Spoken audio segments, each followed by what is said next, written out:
Yeah.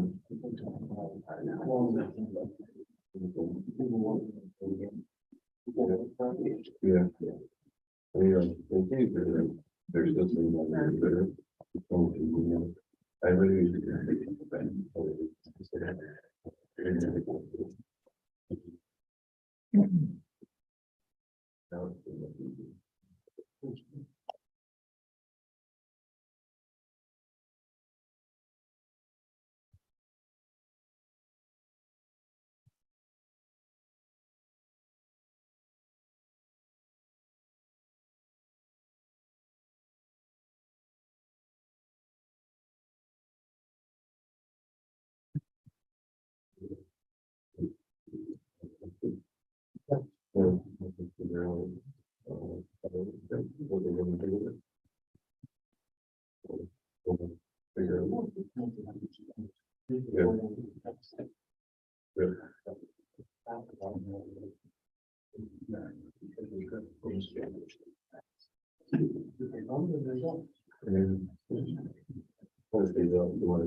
that you draw crowd figures by that we normally do it, or put on something that be successful with this attitude.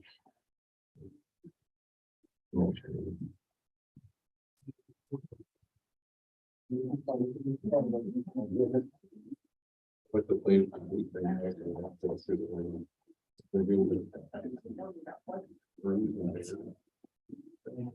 that's actually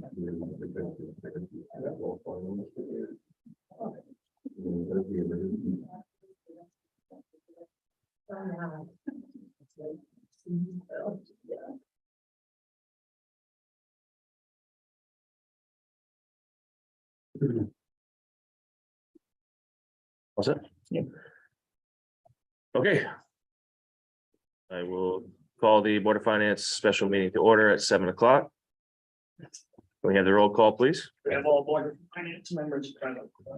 Okay, item number 2, old business. 2A, discussion and possible action on fiscal year 23-24 budget. Eric, you want to go over this stuff real quick if you don't mind? I gave you 2 different packets there. The first one packet, the one with the holes, are department budgets that were updated since the ones you had. They were all updated for the insurance. We got final numbers, and also the pension, which I'll talk about. I also gave you in that packet, the Board of Ed proposed cuts and the Board of Selectmen proposed cuts. The other sheet I'll go through, there's some adjustments that were made in those updated worksheets. The first was for the highway department to reflect the negotiations for the new contract. That reduced the budget by $43.79 in total. I proposed and added $4,000 to electricity for the new senior center, just seeing the new bills coming in. Now that it's being occupied, I think we're gonna need it. Our health insurance premiums came in a little higher than the original estimate, about $15,000. To offset that, the portion that the employees pay went up by $3,000, so $12,000 net change there. And the last one, which is pretty big as far as what's in the updated worksheets, pension contributions for general government are gonna go down $62,000 if the legislation is passed, which I'm pretty confident it will. There was I don't know if you've seen in the news, the comptroller put together a working group to kind of fix the MERS pension. There's about 6 or 7 municipal leaders on that working group, and about 6 or 7 union representatives. And I'm actually part of that group. I represent one of the municipal positions. We've been going up and meeting with the comptroller for the last 6 weeks. We've had about 6 meetings. We came to an agreement with the union on some changes for the pension going forward. Yesterday, he had a big press conference to announce it.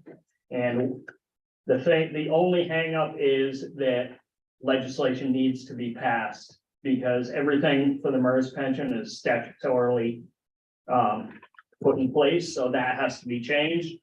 But we were talking to the governor and the legislative leaders from both sides yesterday, and they're all very supportive of it, and they want to get this passed, so I don't see it being an issue at all. So our contribution was projected to be 19.57% this upcoming year. With these new changes, it's now gonna be 15.74%. So that's gonna save us, they sent us the estimates for each town. It's gonna save us 62,000. And the projected Board of Ed savings will be 220,000. So in order to check this number, I put these new percentages into my calculations on the worksheets. And it ended up being 62,114. So I think it is pretty accurate. Excellent. So again, I definitely expect this to be put into place for July 1st. And we're also continuing to work more changes for the upcoming legislative session next year. But he wanted to try and get something passed this year to help us in the immediate. Because our contributions were scheduled to go up 2.02%. So he wanted to get something in place now. We all came to an agreement, so that's gonna be a pretty good savings for us. Other adjustments that are not currently reflected in the budget, but I think we may be able to take into consideration. The appropriations budget, they restored the ECS fundings to towns that were cut. Ours was reduced by 49,724 in the governor's budget. The appropriations budget looks like it's gonna restore anyone that went down. Again, this is subject to negotiations between the leaders and the governor. We still have the governor's numbers in there. I was talking to someone from CCM today. They haven't heard anything yet, but he thinks this is the one piece that may stick. Something we may want to consider, having a pretty good fund balance. We may be able to take a little more chance than we normally would and Right. restore that ECS funding. For sure. That's what you wanted to do. And the other part is I've been looking at trends in REIT and bond sales and talking to a financial advisor. I think we had been very conservative when we put the interest figure for the field at 125. I think we can probably bring it down to 80 because I talked to the contractor who's doing the field too, and they haven't come across any issues. He doesn't anticipate any change orders. He'll know for sure in the next couple of weeks. But he said everything's on schedule right now. And the biggest concerns that there would be, they've already gotten past as far as making sure they can level everything out and drill into the light poles. So I think I would be comfortable going down to 80,000 on that, but I didn't want to adjust that without running it by you. That's on what section? 8101, I believe it is. Well, that's some, this is all great news, really great news, especially the pension. That's, I read about that today and I was praying it would affect us immediately and it obviously is. So that's absolutely critical. So this new, mill rate scenario sheet you gave us, what is the change there? I went down 0.6, 0.06 to 1.41. And what did you use to, come up with that? The items that are included in the top portion of this sheet. Got it. Savings in the pension netted with the health insurance netted to about a $50,000 savings in the general government budget. Got it. That doesn't, but, that doesn't include the 200,000 from the Board of Ed? No, Okay.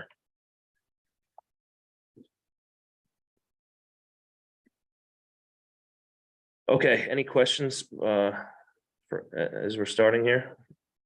For Eric? But Eric's numbers Mm-hmm. do show that if the Board of Ed's budget assume the original numbers, that would go down by 220,000 right on, Right, that's why I asked. without it really being a true cut. Agreed, right, that's why I asked, because, you know, the, we were at 1.34 and now we're at 1.29. So is it safe to say, Eric, that we're really at,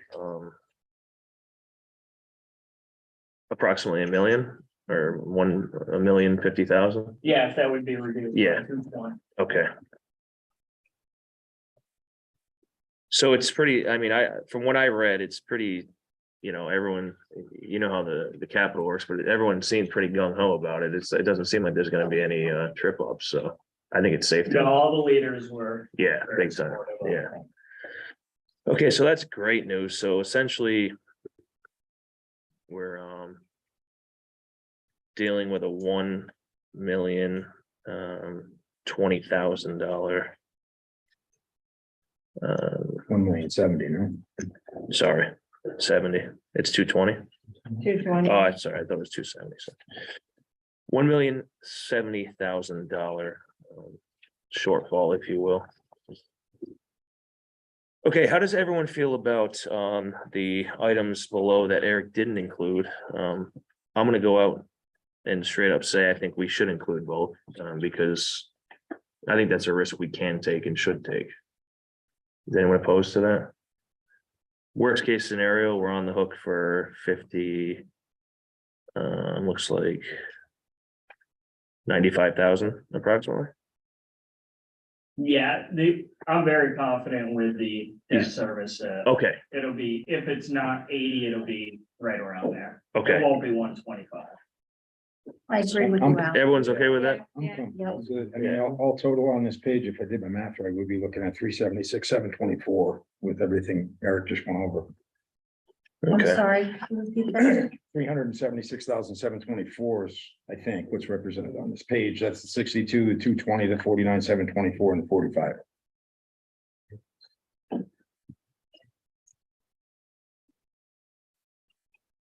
so that'll give us, where does that leave us? Let me do the math real quick. 1, 2, But again, that would be from the 1.3 that was originally on the. that's from the, yeah, right. Subtract that from the one. Right.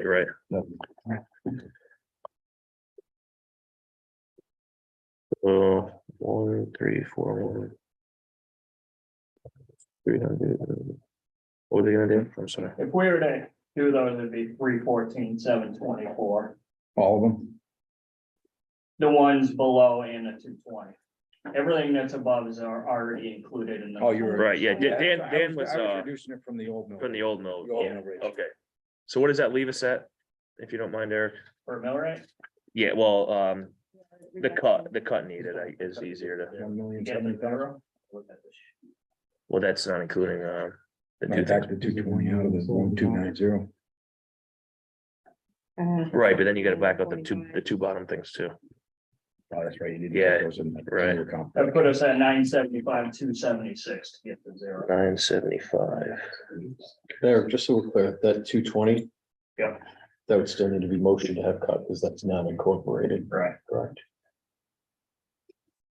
Well, yeah, Right, because the budget as Okay. presented is not still included. you don't necessarily need to do motions to make cuts to the budgets, to the things, you just have to do a motion in the end to send both total figures down there. But you could do motions, it's up to you. Okay. I know in the past we have. Yeah, Usually when In you the go. past we have item by maybe- item, just to yeah. clarify. It would what- just say, yeah, We where, have to what money we're clarify, cutting. yeah.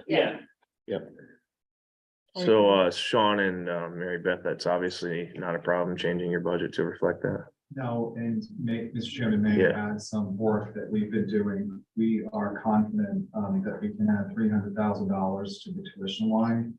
I'm working with our partner towns this week to secure that number for a total of $3 million. The concern is with deep cuts, how to navigate that, but we can add the $300,000 working with our tuition partner towns.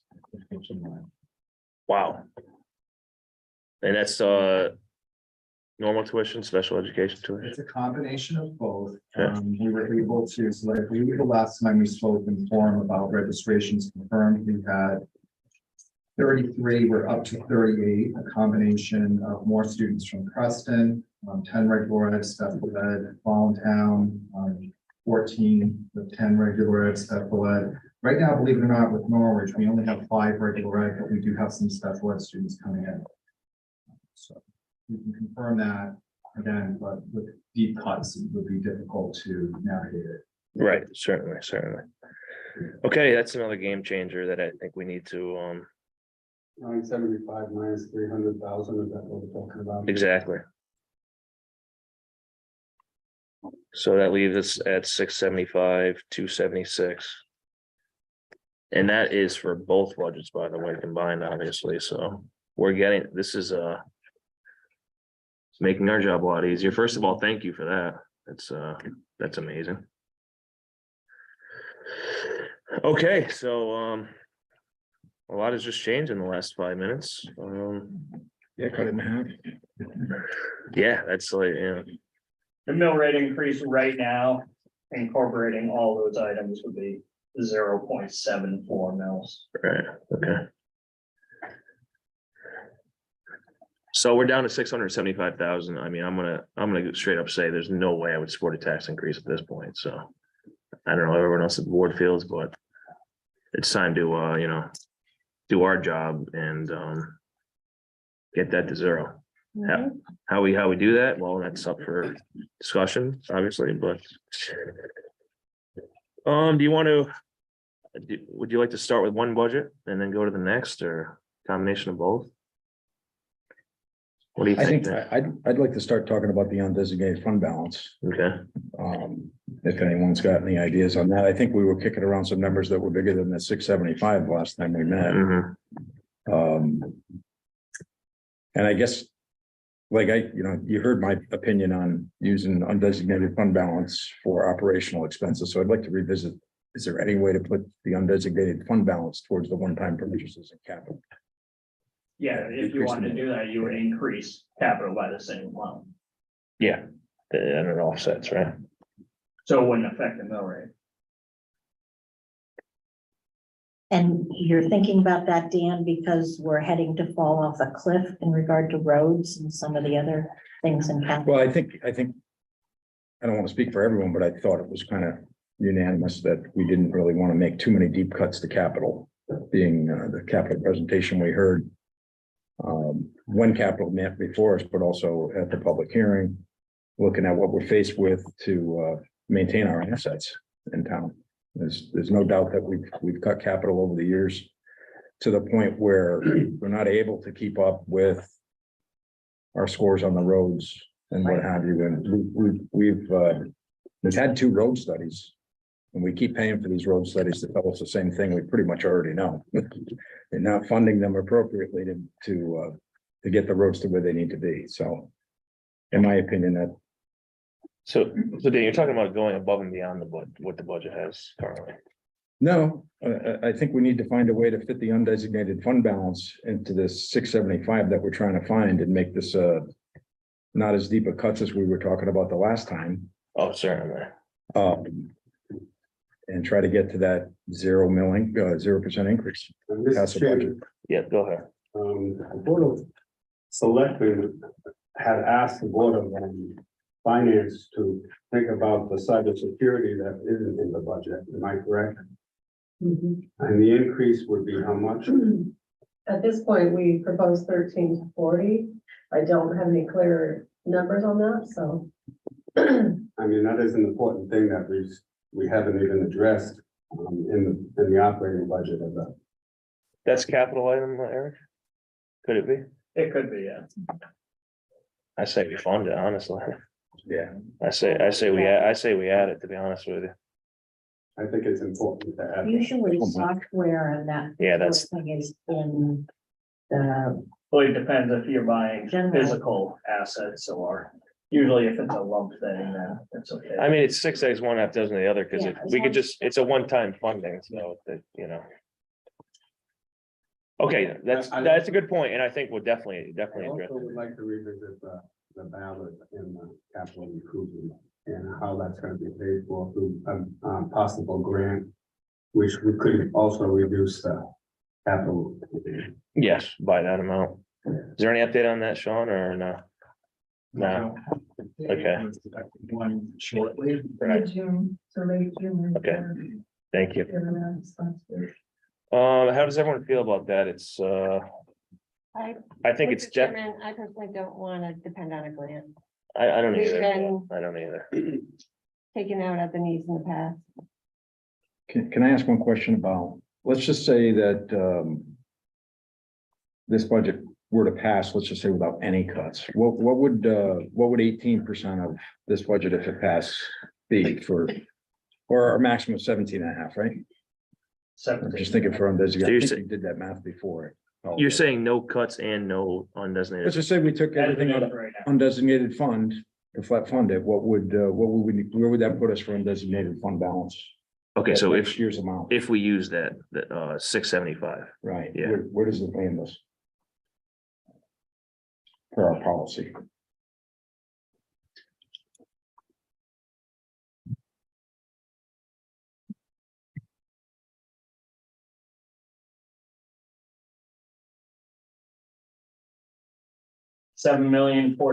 $7,045,306.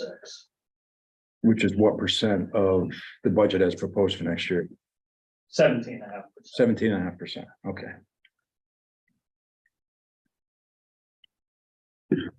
So that's still, there's too many sheets here. That's still above the maximum? That is maximum, right?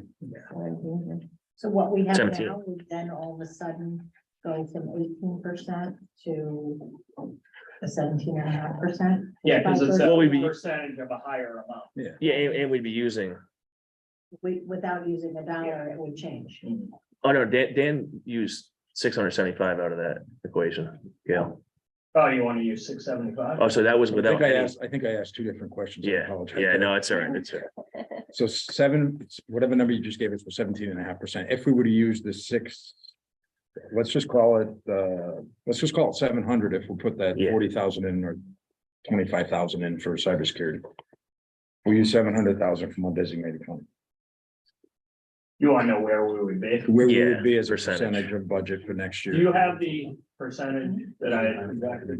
Andy? Somewhere. Pull it up. Does anyone have that? I got it somewhere.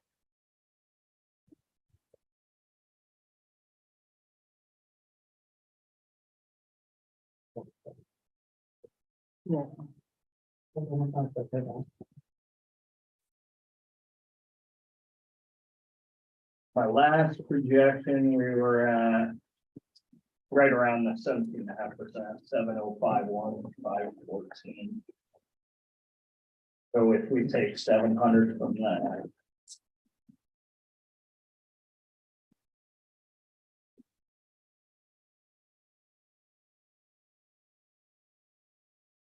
I know. A lot of paper.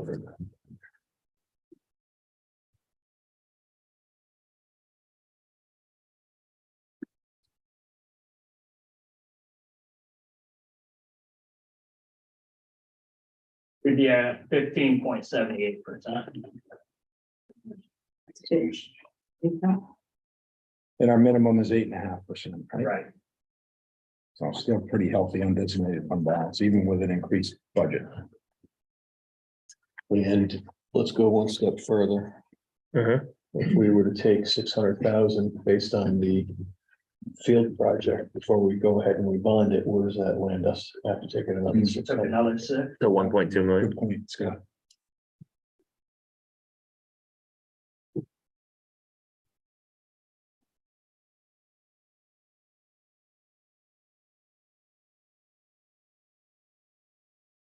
$14.29.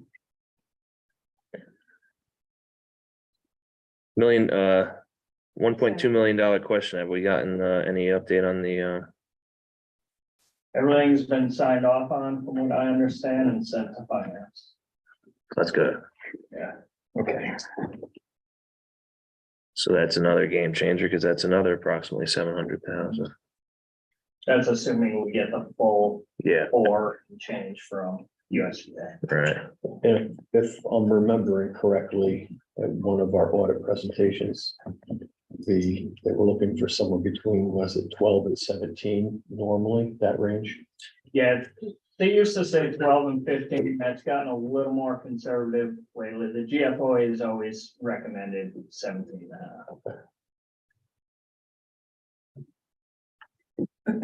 Well, if that's the recommendation,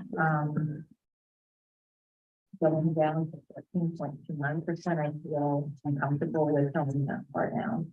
I don't know how anybody else feels about looking at that, knowing that we have quite a few other debt service obligations that are going to be coming up in the next few years that budgets will have to pay for. Well, I would say, you know, I certainly, after all of these new, I tend to agree with Gail on that, certainly. I think after all of these new revelations here, I don't think these deep cuts, well, these cuts we were asking for, there's no way I would support them at this point. That being said, I'm also not just for passing the budget right now without at least taking a look at certain items. I don't know how everyone else feels, but I agree with you. we need to get that 675 down. I think we can get it down 100,000 with barely blinking. That's very, yeah, maybe not barely blinking, but we can get it down something. So Alex, what was the consensus? Are we gonna add in the 40,000 to capital? how does everyone feel about that? Yeah, Yes, Yes. Yeah. I think so. absolutely. It's a good year to do it. You're just gonna add it, or do you need a motion? You can make a motion. You can even add it to the IT infrastructure or do a separate line item. It's up to you. I'll make the motion and add it to the IT, you said, Yeah, IT infrastructure. IT infrastructure. Okay, is there a second? $1,000. I'll second it. Okay, any discussion?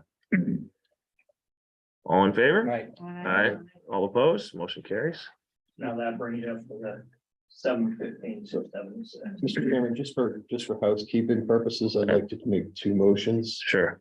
The first one being adding $49,724 back into the ECS funding, which I believe one of the revenues will line 4120. I'll second I'll it. second that. Okay, any discussion? All in favor? Aye.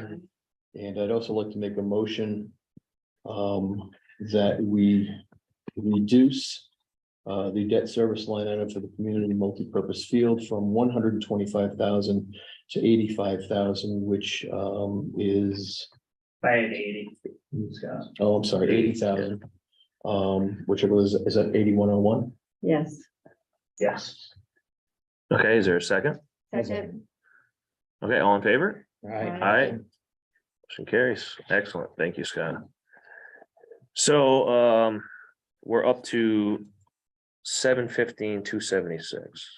That's where we Mr. currently, Chairman, yes. I wanted to make sure I understand this, that the Sure. 220,000 that Eric had calculated would be the savings for the Board of Ed on the pension topic. Has that already been taken from the 715,276? Should we be taking that from deducting that from the Board of Ed budget as a separate motion, perhaps, just to keep things clean? Because I don't think it's reflected in the 715, is that correct? No, it is. right? It is, yeah. But a motion hasn't been made. We should still make a motion. Yeah, I think we did that. The first thing we did was, Need to make the motion. We just need to make the motion. and vote. Okay, so, I'll make that motion Second. to cut the Board of Ed budget by $220,000, which represents the savings in a pension contribution calculation. I'll second. okay, any discussion? All in favor? Aye, motion carries. Should we make a motion, For the, up, P2. well, no, upping the tuition revenue by 300,000? Is that necessary? I think we should. I think we We're should. Doing everything else. All right, someone want to make that motion? So moved. Is there a second? I'll second. Okay, any discussion? All in favor? Aye. Aye, motion carries. What were you saying, Val? Okay. Anything else at the moment? Okay, so we have IT infrastructure included, 40K. So we sit at 715,276. What's our next step? How do you want to go about this? I'll have to agree with Gail that, having 675, I think, on the reduced for the field. I think that may be too much because we don't know what's going on with the infrastructure and how much that's gonna cost us. It's still not set in stone, so I think it was, Yeah, I certainly get Scott and Dan's point on that. I think it would be, it would be a good move if we can swing it, but, Well, since we've already sort of pseudo committed to that, it's, we have to just assume that if that's gonna come out, then Mhm. other, withdrawals from the reserve should be reduced. yeah, no, I agree. I think we need to get this down as much as we can.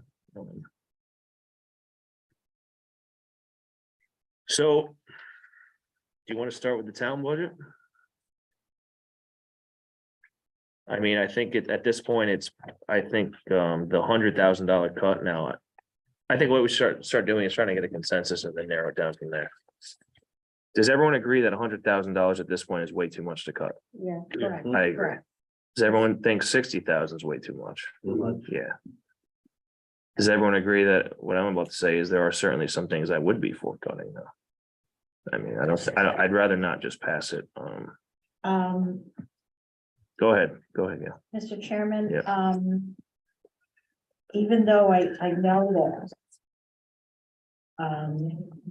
that efficiency saves money in the long run, I would recommend that, in regard to the Parks and Recreation, that we eliminate the program coordinator. Perhaps we can consider that person next year. That's $7,000. And the 5101 Parks and Recreation. Okay, 5101, let's dig in here. I'd rather cut that than cut the field trips that I know that the director's trying to reinstate, and field trips are good. And so if they can manage what they need to do in restarting stuff, maybe we can look at the coordinator next year. Okay, when we had met about this, we had talked about making a full-time position for the Parks and Rec. Has that been priced out, so to speak? Yeah, I had sent that to you. Okay. Do you know how much that is off the top of your head? I'm sorry. Okay, It almost seemed like it was very cost prohibitive, if I remember. Yes. Looking at your email, yeah. so are we still in favor of doing that? Is anyone in favor of doing that? The assistant to the director, Mhm. he's saying it's part-time going full-time. I was in favor if we could cut the program coordinator, which I think Ryan said, if you got a full-time position, that program coordinator would not be needed. I don't speak for Ryan. That's great. Yeah, well, you're saying, no full-time and cut the coordinator, is that where you're? Yes. Okay. Yeah. I'm with Dan on this one, I think, I'd love to see a full-time position there. So, Mr. Chairman, if you Yeah. can give me a minute, I'm gonna find that email, so. Yeah, that would be Go great. over I'm those sorry, costs. yeah, I think Eric's looking for it too. Yeah, I thought I just sent you. sorry about that. Yeah, it was a few weeks ago at this point.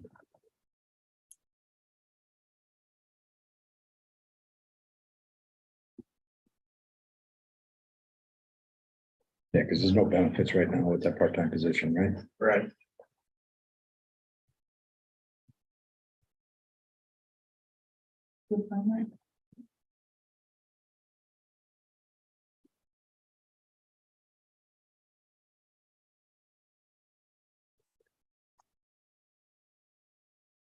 Yeah, it would be.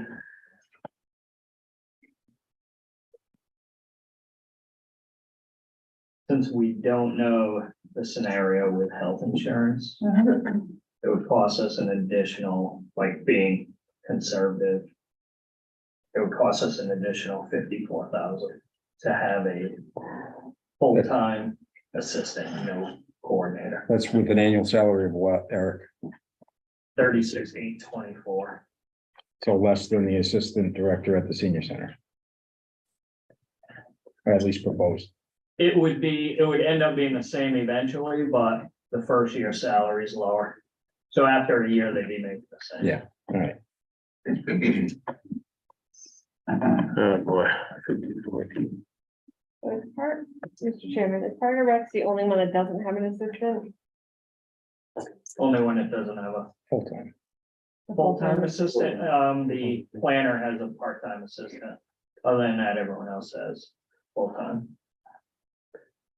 So an additional 54,000, But you would remove. but you can the seven. remove the 7 and the 20,000 and, well, you can remove the 20,000 too, no? If it's additional. It's an additional The 54. 20 would go up to 36,000, yeah. The overall cost would be an additional 54,000. That's not removing the 7, or it is? That is removing the 7, That's for a full-time assistant. right? Wow. Man. Removing the 7 and accounting for the existing 20,000, Mm, it's an additional 54. mm. Yeah, because health insurance for a family is like 37,000.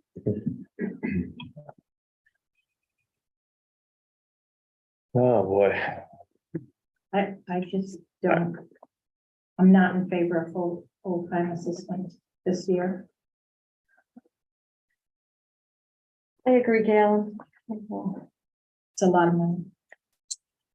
I definitely wouldn't cut the 7,000 for the program coordinator if we weren't gonna go full time. I think the youth needs, I mean, they can't take on any more in some of their programs than they have right now.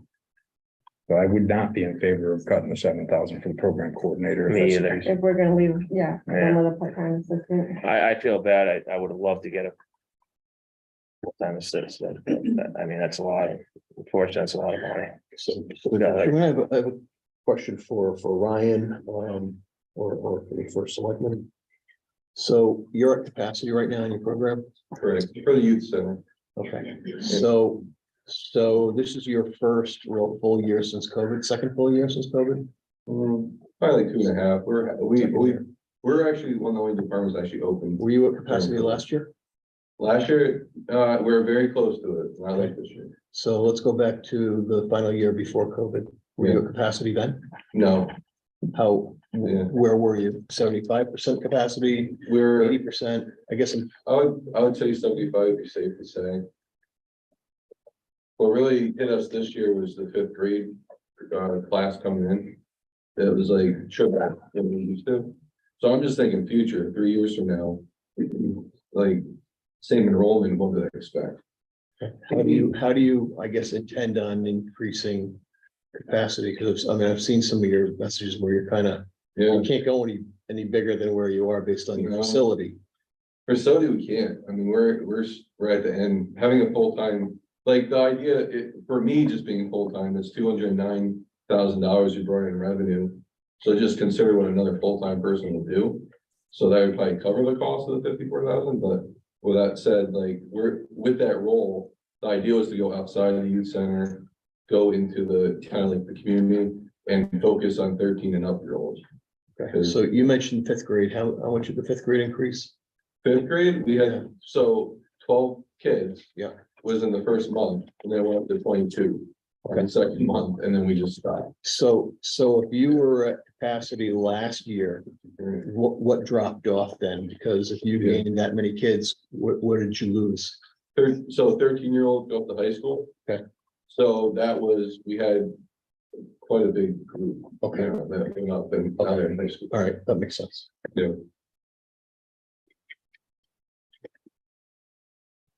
Mr. Chairman. Yeah, go ahead. the Assistant would actually bring income into the town. In theory, right?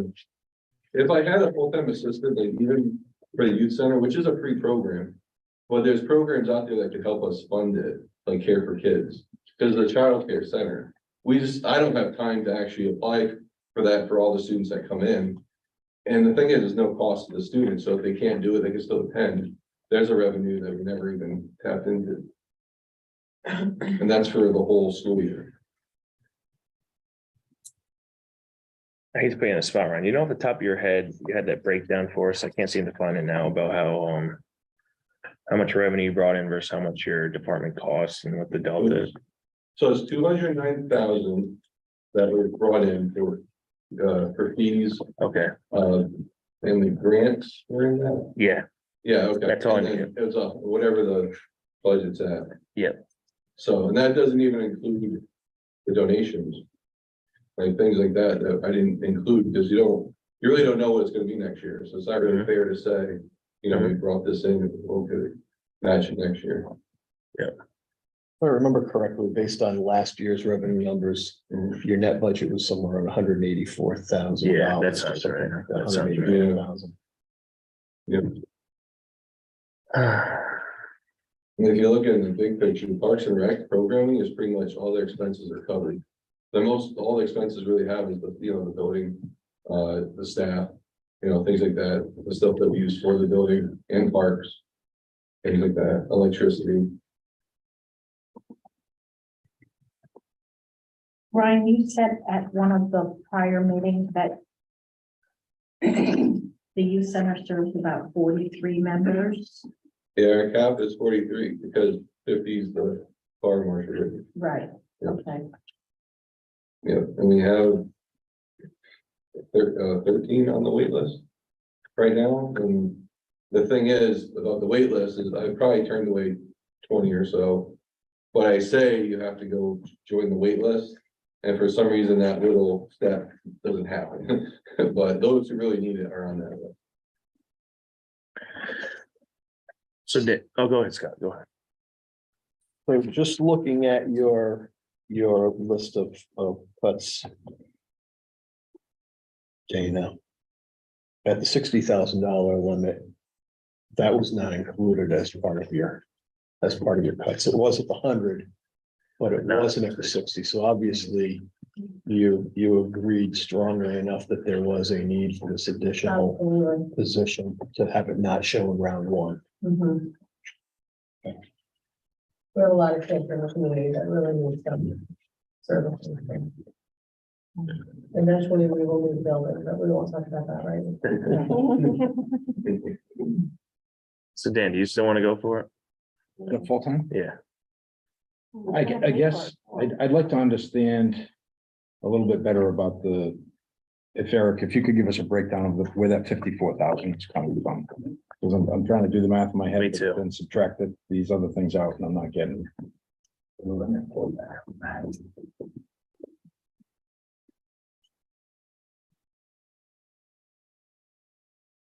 So any potential additional revenue might. Is that under 53? Right. Yeah, I'm having trouble doing that math.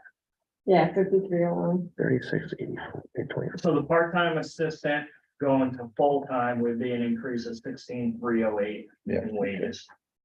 Minus the 7,000 for the coordinator.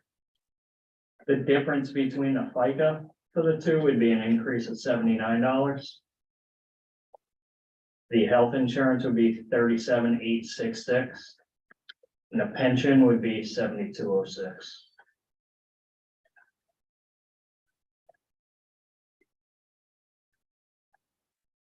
You didn't ask for full time, you just wanted to keep what you have, am I correct? I've asked before, yeah, many times. So this time it didn't. And again, it comes back to that cost, like This year, benefits. This year, you're able to, just the. Like the way I look at the full-time assistant, it's growth for the department outside that building. Which means new opportunities, you know, like things on site. So we can function with it, 'cause we have. But we also been spinning our wheels for about 5 or so years. Because what we do is successful, but I can't build out from that. Ryan, what would the role of this program coordinator be and how does that differ or change how you're currently doing things? So that person would do a community survey, figure out the gaps in services for the community and the age and the grades and who to target and create programming around that. If we did get that position, we would have to ask for more supplies because we'd use everything they have for summer camp leftovers.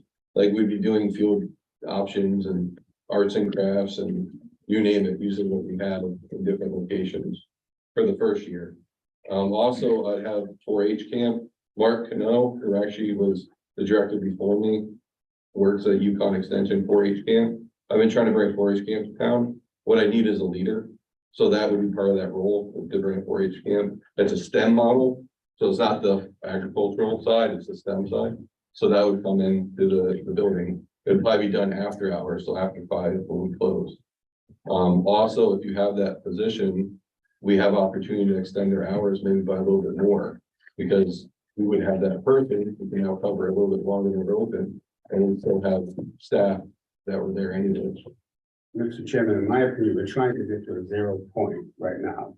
It wasn't in the budget, and we could keep it the way it is. And continue to get to a 0 increase. I mean, next year we could look at it, but we all agree that we don't want to increase the budget. And I think leaving it where it is would probably be the best bet.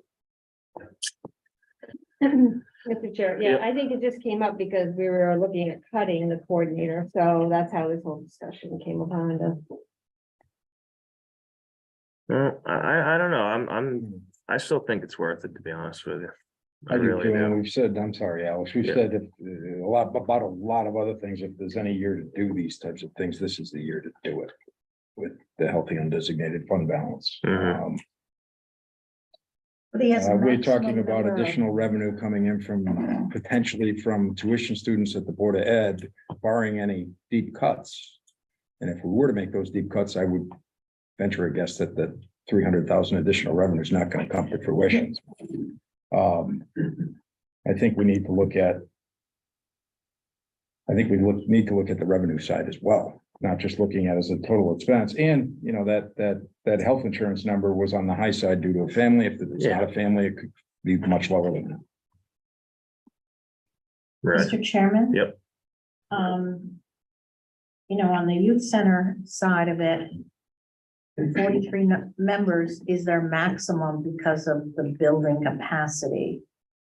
And we're talking about adding staff that represents over $50,000 in budget.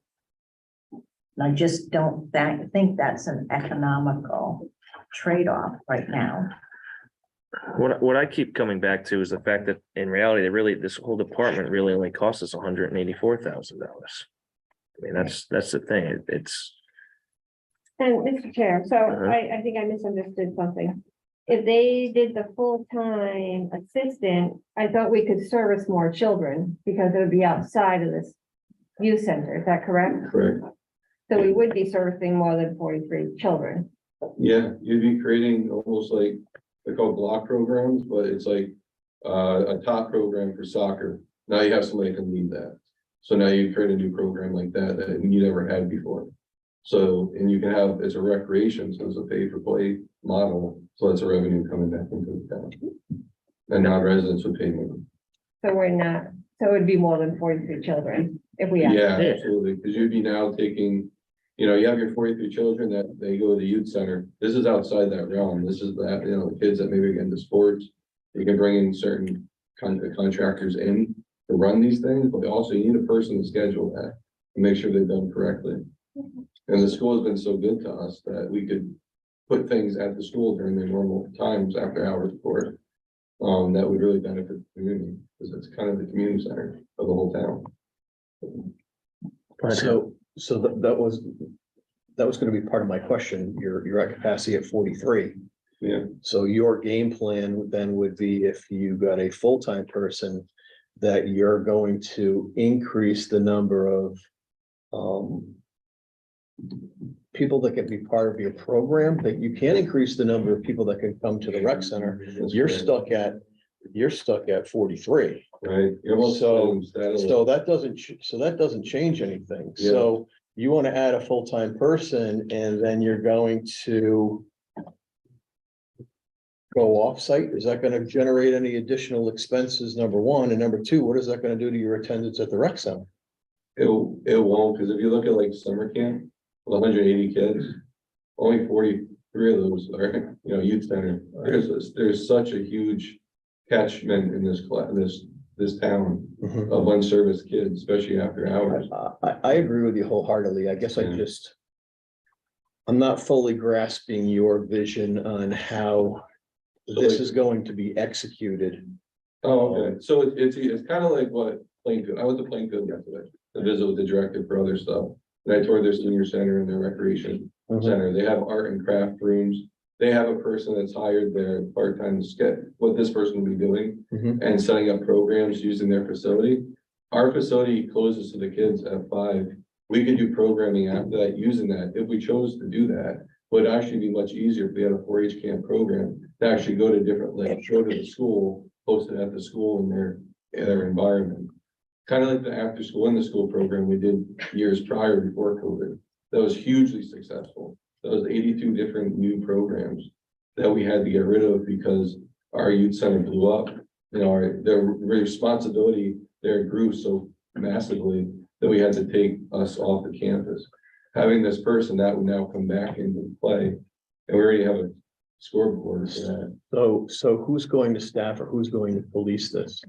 When you're at the rec center, you're self-contained and you have your own staff. You're only adding, you're really only making this person full-time. And now you're talking about having one or more off-site locations so that you can engage more children. Yeah, That's fine, but who's going to police that? Are you going to leave that to the contractor that you hire to come in to run the no. program? I'm gonna think that somebody's got to be there Yeah. that's gonna be a representative of you.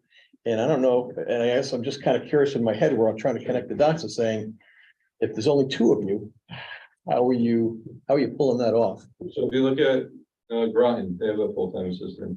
That person's in charge of those programming. So just like if I was to create a program, I'm there to supervise it. And the staff from the youth center who honestly could go and do these things to be kind of like the extra hands to make it happen. But if you have a full-time position, you have now again, I've never had a hiring spell for a position like this. But the people that usually come in are majors for sport and leisure management. They have a background, they're usually part of the Connected Rec Association that all have the background. And do you fall under any kind of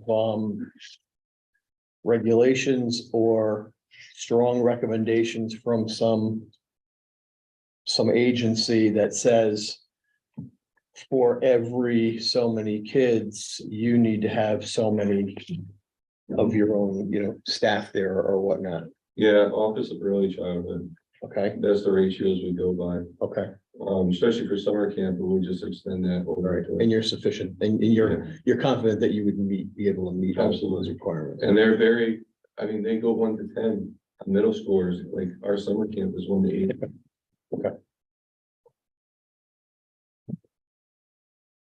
Okay, I'm in favor of it. Are you in favor of it, Dan? Yeah, I'll make the motion to make the assistant to the director full-time position and remove this program coordinator at $7,000. Been a motion made, is there a second? I'll second it. Okay, discussion? All in favor? Aye. All opposed? Aye, Nay. nay. Motion carries. Tom, you in favor? Yes. Okay, motion carries. Thank you. No problem. Let's redo some math here. So now that puts us at about 769, 735. Okay. My personal opinion, I recommend we take a quick look at, not a quick look, I think we take a look at the things that the selectmen considered cutting, and obviously we're not gonna cut everything they considered because I don't think the deep of a cut is needed at this point, but I think the first one I'd like to start with is 5120.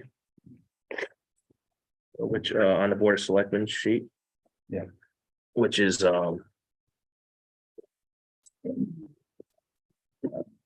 occupational or contractual temp and occasional. I don't know, I can help that.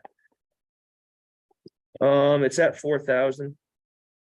Dana, can you refresh our memory on what this would be spent on? Are you looking at the assessor contractual temp and occasional? No, Board of Selectmen, line 5120.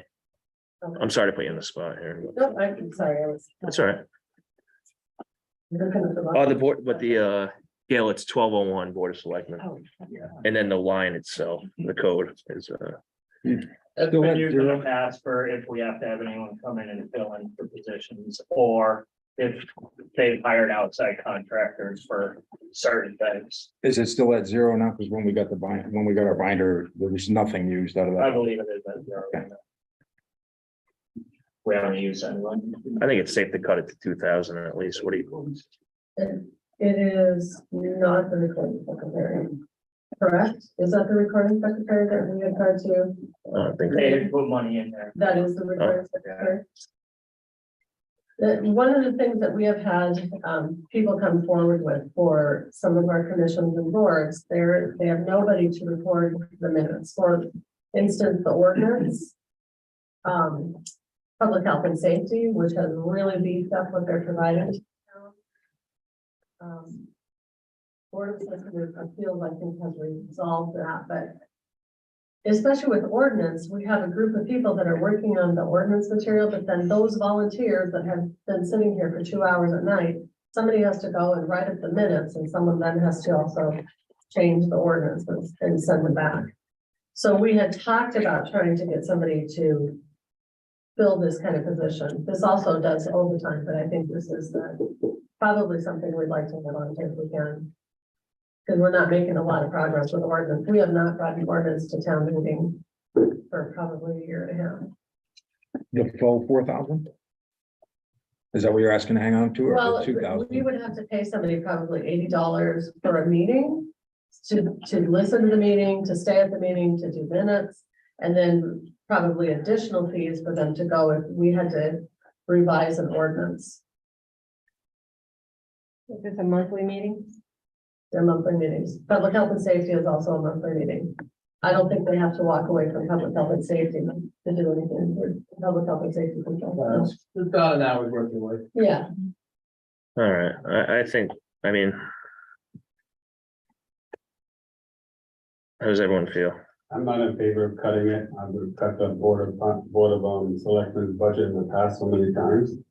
I've heard it over time and time again. That they paper clips and pencils and pens, and I'm just not in favor of cut. Yeah. Mr. Chairman. Yep. As I said a meeting or two ago, I was not in favor of cutting from general government. I understand where we need to be, but general government has been, cut to the bone over the last few years. And, once again, we're going to try to balance a budget by, $100 here, $500 there on the back of a general government budget. And I don't believe that's correct. So Okay. I mean, I don't. I think it's, I don't know what the right word is, but I think it's our job to scrutinize these budgets to the cent, to be honest with you, so. I don't disagree with that statement at all. I don't believe that there's much of any fat in the general government budget. I agree. We've been cutting the general budget over every single year. And we've heard how it's hurting. We've heard, Board of Selectmen tell us how it's hurting. I agree with the sentiment about, from both of you. Or all three of you. However, just looking at the facts in front of us, in 2021, we spent $1,750. In 21-22, we spent $1,381. And now we're asking for 4,000, and we haven't spent any of that this year. Last year was budgeted at 4,000. This next year, we're asking for 4,000. This year, we're more than halfway through the year and we've spent zero. So I think, to your point, Alex, I think we need to look at these types of things so we don't ever overtax the residents by having, whether it's $2,300 or $23,000 left in any one particular line item. That it's not that money's not going back to the general fund when we're asking people to come in and see the tax collector and pay for money that we are not using. Right. I mean, look at the line below. Has that, not to go off it, but has that anything been spent on that yet, Eric? No. So it's, it's our job to scrutinize the budget. It's their job to spend the money when we allocate it. If that's not happening. To go back to the $4,000, we have not found anybody that is willing to come in for $80 a night. At this point, it is hard to find somebody that's willing to kind of, travel wherever they're traveling from to come in and take minutes. So that is part of the problem. But if we had somebody, we would probably spend almost all of that. But we're not finding people to work. All right, does anyone want to make a motion on it? If not, we can move on, but.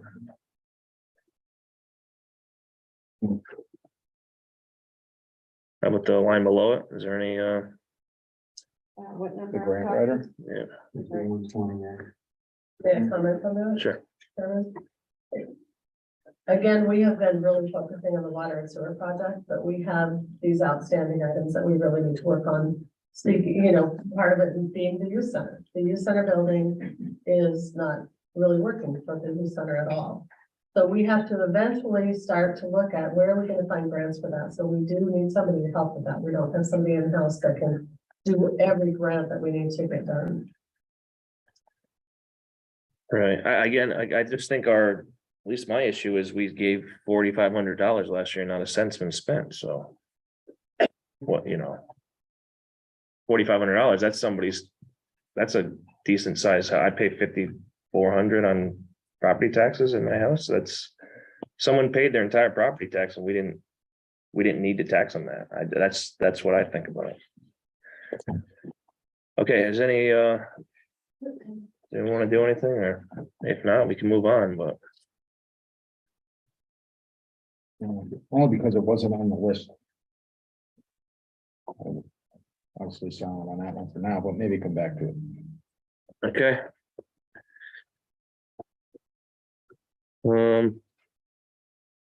Go ahead, Scott. Yeah, Mr. Chairman, one area, looking at this list that was provided by the first selectman. One item though that does jump out that I think raised everybody's eyebrows was 5125. Under assessor Oh, yeah, 1303. I was gonna bring that one up.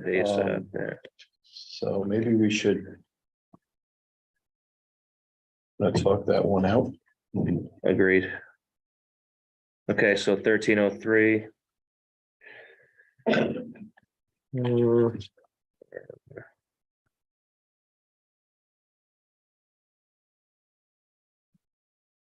Elected officials BAA. Eric, were you able to come up with anything on this? I haven't been able to get anything from CPN. Okay, I've talked to other towns and any ones that I've talked to do not pay there. all right, Yeah. that's all I need to hear. Is there any discussion on this? I mean, I think it's a no-brainer. Make a motion to zero it out. Is there a second? I'll second it. Any discussion? Gary? I just wanna understand why we couldn't get any information on that. I don't know, I requested them to send something out. They said they were gonna, but I haven't heard back from them. But we don't know the history of, I'm just trying to find out the history of why this started. I don't know, it's been for many, many years. I mean, started here. I'm in favor of, I just want to know if we had any history on this and why it started. Was there a reason for it or any? I don't know. I don't know that either. Yeah, I mean, I'd like anything else, someone. I don't know, but the bottom line is I am not in favor of paying them. I agree with you. I'm just trying to look for some history on it because I know there's probably, there may be other towns that do the same thing. I think Plainfield did, so. And I myself don't know the reason for that either, but I was just trying to find out some history. I'm glad it started. Go ahead, Scott. Eric, you said you had checked with some other municipalities and they don't pay. Yeah, I talked to a few people at GFOA. I don't remember what towns they were from now, because we had a conference and just we had a group of people and most of them said they didn't pay theirs. Okay, any more discussion? I know, I want to wait for Gail.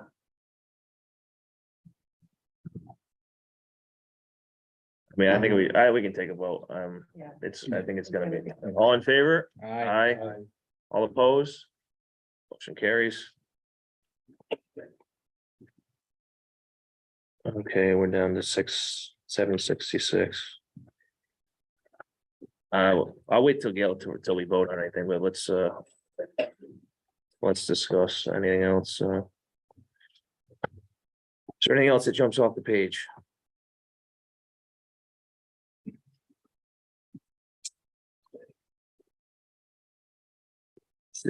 Go ahead, yeah, go ahead. I did have some questions. I need some more clarification, I guess. We had talked about recruiting and retention of both the Yeah, Bristol Fire Department and the Jewett City Fire Department, and we were all left under the impression that the same formula was being used and the same monies were being spent based on that formula. But we have I think a 38 person rostered fire department that had 200 less calls per year compared to I think it was 19 rostered person department, and the larger department with fewer calls had Yeah, I think the one with more members. I'm going the wrong way. Am I going the wrong way? Maybe Going the Griswold was 19 and. Yeah. I'm sorry, I went the wrong way. I'm sorry. So 400 calls, 19 people. You have 600 calls and 38 people. Is that correct, chief? All right. So all 38 people. get And the a check? recruitment and retention for the less calls in the smaller department was greater than the other department. So I Mhm. guess my question is, and I don't know if you have this information available, Eric, do you know how many active members perhaps would have been paid out for recruitment and retention from each respective department? That might shed some light on that. Side note, while we're on this topic, I think, good point, Scott. I wanted to talk about this too. The chief mentioned that we could cut line 5504A, the physicals. Does anyone remember that? Yeah. And just throw something out there. I'd be in favor of cutting that to what he recommended and then increasing, potentially increasing his retention. And I was kind of that same opinion too, Alex, but my mind started kind of working on it. I'm like, how come the math isn't? Oh, I isn't agree. adding When I up? heard that, I was, So my other question, I guess, for you, chief, is in addition to recruitment materials, you showed us the pamphlet that as a mailer or whatever. You showed us that there is the retention piece, which is a pay for a certain number of activity, trainings met and whatnot. What other things do those monies go to? Because maybe that's where there's a difference in how that money's being spent. Well, next year, nothing, because no longer now. Okay, but up to this point now, what other items has that money gone to that falls, I guess, under a recruitment and retention umbrella? There's the payouts to the guys, there's the people, I'm sorry, there's the marketing material. What other stuff falls under that umbrella? Buy the t-shirts and other paraphernalia for the members. Okay. Because remember, not every member gets a check. They have to make their percentage. Mhm. But the people that don't get checks, you still wanna keep them around. Okay. So you give them things here and there, and they're happy to be around to help. Give them a t-shirt, they're phenomenal. I have fire police that just do parades and stuff. Okay. And, it's nice, you give them a shirt, they're happy for the year, Okay. stuff like that. Also, we do hand out stuff on July 5th, it's gonna be Heroes Day from Youth Center. Okay. We do have backpacks with fire department stuff and et cetera, that we do hand out for that. When they're at town events, At the park, we do go out and hand stuff out, paraphernalia for that too. Okay. Plus the recruitment stuff also. So you're there, you're also trying to recruit also at the same time. Sure, sure. Yeah. So I'm familiar with fire departments and typically each department has an annual banquet. Correct. Is that also covered under those monies of recruitment and retention? Correct. Well, this year will be, next year won't be. Okay. And the spend on that, I guess, is where it really becomes discretionary, and there could be the biggest difference between department then, correct? Between how much you spend on your banquet out of recruitment and retention versus how much Griswold spends out of their recruitment and retention monies for their banquet. That would be a difference. It's because it's, at that point, it's just discretionary, correct? Correct. Okay. And member wise too, you got more. Well, if I got 38 members times two, compared to 19 times two, there's a big difference. All right, okay. So in January, when we paid our retention, Griswold had 18 qualified, Jewish City had 15. So, pretty Do you even. have the dollar values associated with those? Sorry to kind of put you on the spot.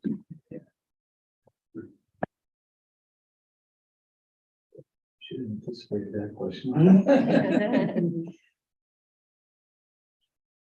It looks like the retention line item for Griswold was maxed out at the 55,000. And Jewett City right now in retention and recruitment, they've spent 45, but I'll make sure that that's only retention checks. I don't know if anything else has been spent out of there. And I hate to put you on the spot one more time.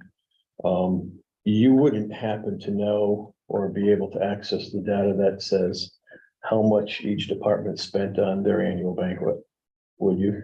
I don't want to get too much in the weeds, but I'm just trying to understand the difference, because there is a vast difference in the number of calls, for service. And one has a significantly higher. I don't know if they've had their banquets yet this year, Okay, so. okay. I know what you're getting. Yeah, I can see where you're getting at, Scott. And It's- Griswold pays for their banquet out of their operating budget, because They all their do. retention money goes to Because- the stipends. Okay, Yeah, they have almost 45,000 Jewish City in retention checks. And next year, Mr. Chair, next year, we have all these new members, so they have to be in it for a year before you get a check. That's where the big impact is for next year. So let me ask you, there's a set bucket, and then if 20 people make the cut versus 15, it's just everyone gets a smaller check. Is that how it works? No, what? It's one set amount. One set, small what banquet. we had to do back in the day, because if you remember, one department was, people were getting more than the other department. Right, I think you all remember. yeah, that. yeah. So we ended up by, both chiefs meet and say, okay, this is what we can do with the house and so much per. So 15% gives you so much, 20% gives you so much, up to Right. 100%. And still do a training, and then if you have med cert, you get an extra $100. Mhm. I That's think, how it works. I think We're Scott, both the same, we're both apples to apples on that part. right, But but when one makes 200 or 150 more calls than the other, how's that ratio? you're right, that's the issue, I think, too. Is that what you're getting at, Scott, too? yeah, and it's, I guess it's not fair to the chief, I guess, of Griswold. No, I in a know. part that, but he's not here at the same time. But what I'm hearing is Griswold has, I'll make sure I get this right, Griswold has 19 members. They went on 400 calls. And they pay for their banquet out of their own operating budget, not out of the recruitment and retention monies. And their recruitment and retention spend is higher Right, than, Their budget is higher their too. budget is higher Which than doesn't make the sense. department that had 200 more calls for service. And is still paying for the banquet out of their recruitment and retention monies, and the pay is supposed to be the same. So the math is not adding It's up, not I'm adding up. sorry. It's not, yeah. To me, it sounds like Griswold got a higher retention check than AA Young, but Yeah, they were both the same exact one. you just said they used all their 55,000, They probably had more people with higher percentages. higher percentages of calls made because it's a. Yeah, smaller because the scale. higher percentage you have, the more. Right, but higher it's- the dollar figure. With Scotsman, it's easier to get a higher percentage when there's a lot less calls. And they had Right. three Yeah. more members. Yeah, if I do two qualify. calls and I make one, I made 50%.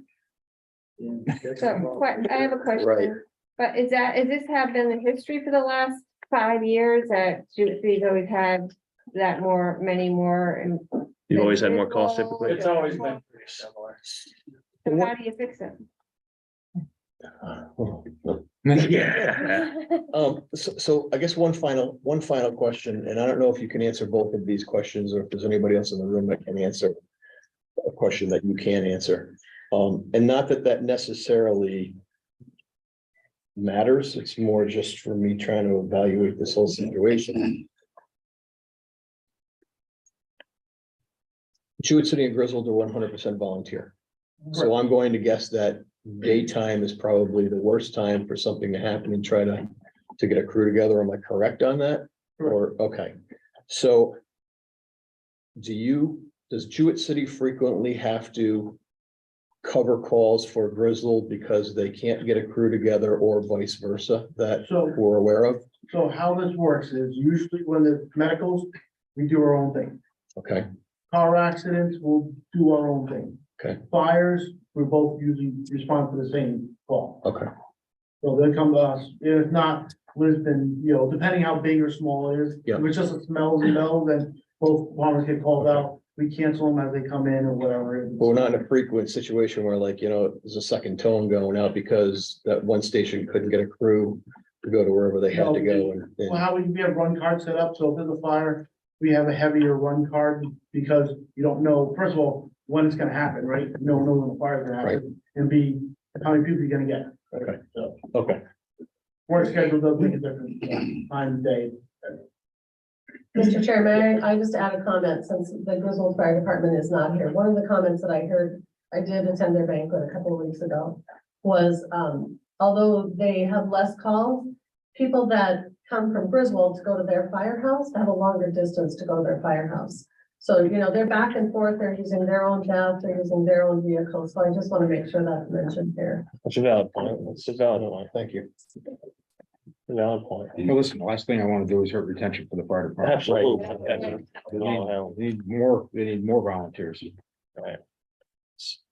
So, Mr. Chairman, I would like to make a motion. And I'd like to make a motion that we reduce under emergency services 2201, that we reduce line item 5504A, which is the OSHA physicals and testing for AA Young, from $10,200. We reduced that by $2,200. And we increase line 5517A, which is the recruitment and retention of AA Young, by that $2,200, which makes it 54,643. I'll second that. Motion been made in second. Any discussion? Okay, all in favor? Aye. All opposed, motion carries. Okay.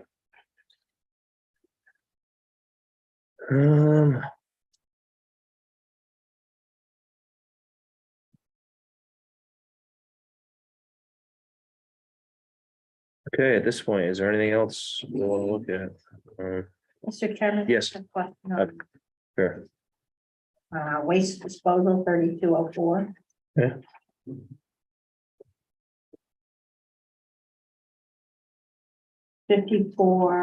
$54.25 dumpster replacement. Why isn't that in the capital budget, please? We usually use $10,000 for a threshold for Okay. capital. Makes sense, thank you. Mr. Chair, I'd like to jump back to Where are we? Elections, election supplies, 1401. Line item, 5210. It seems under the $60,000 cuts, there's $5,600 there that the first, or the Board of Selectmen said we could probably cut that line item due to the early voting, I would imagine. What line, Dan? 5210 under Thank you. 1401. All right. Election supplies, Yeah, election supplies, the, Which count?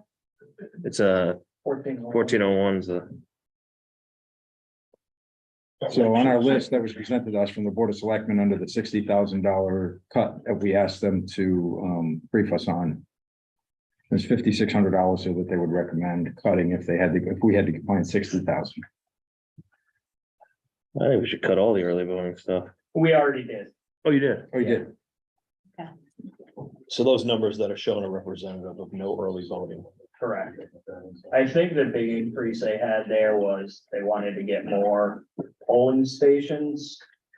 Because I think she was saying per statute, we're supposed to have one for every 250 voters. But Where would you put 'em honestly, all? you wouldn't fit that many in a, We have them, excuse me, we do have them. No, where would you put all the people? And all those different voting We need stations? all the people to come first. That's But- one for 250?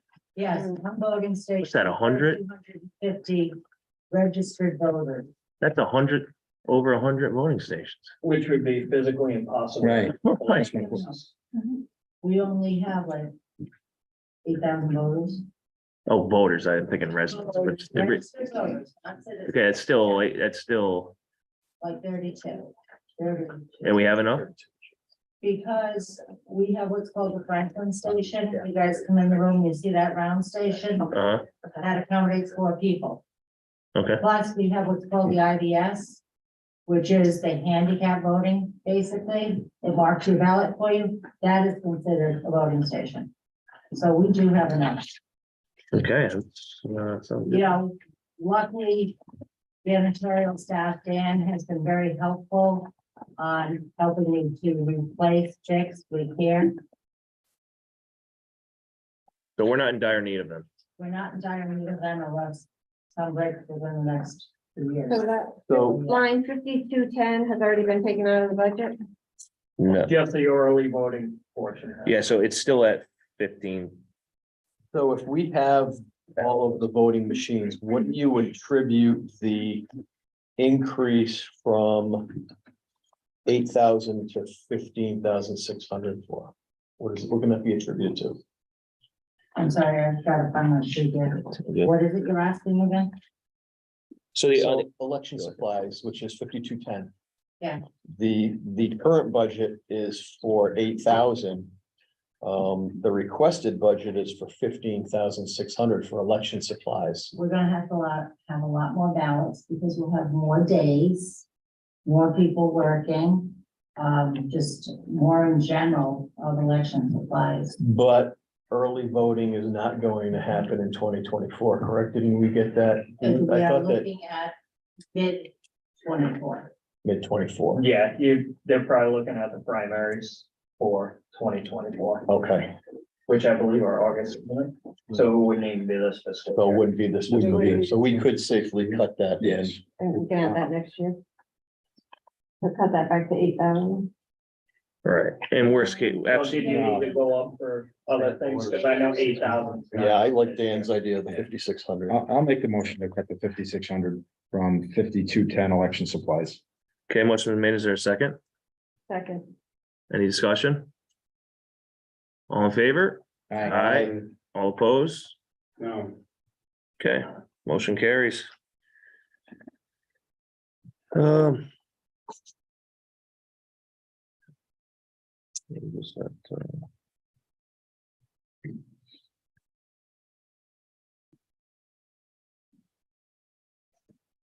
Mr. Chairman, Absolutely, yep, go ahead.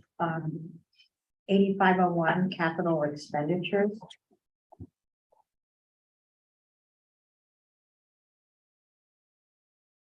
And I believe the line item I'm looking at, but correct me if I'm wrong, is 5710 B as in Victor. is $1 million. And in the report that we received from the chair of the capital equipment committee chair, he explains that even if we budget $1 million a year, we're still falling further and further behind. But he did indicate that if we fund the roads at 1.25 million instead of 1 million, so that's an increase of $250,000. We would regain the lost time and lost expense. We're not going to improve our position until we start funding the roads at approximately 1.35 million. So I'd like to make the motion or just ask if there's an appetite to increase that road line item to 1.25 million. And then take that money out of surplus. Right.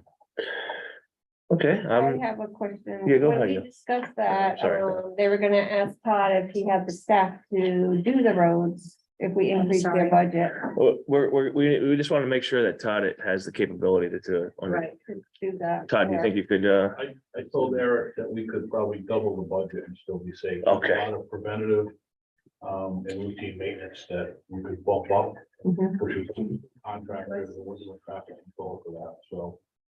we Okay. can jump on so there's that. no issue, got it.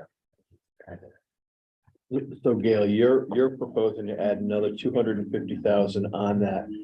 But we would be using surplus money specifically for that as that one-time offset Right. expense like we had Right. talked about. That's my motion.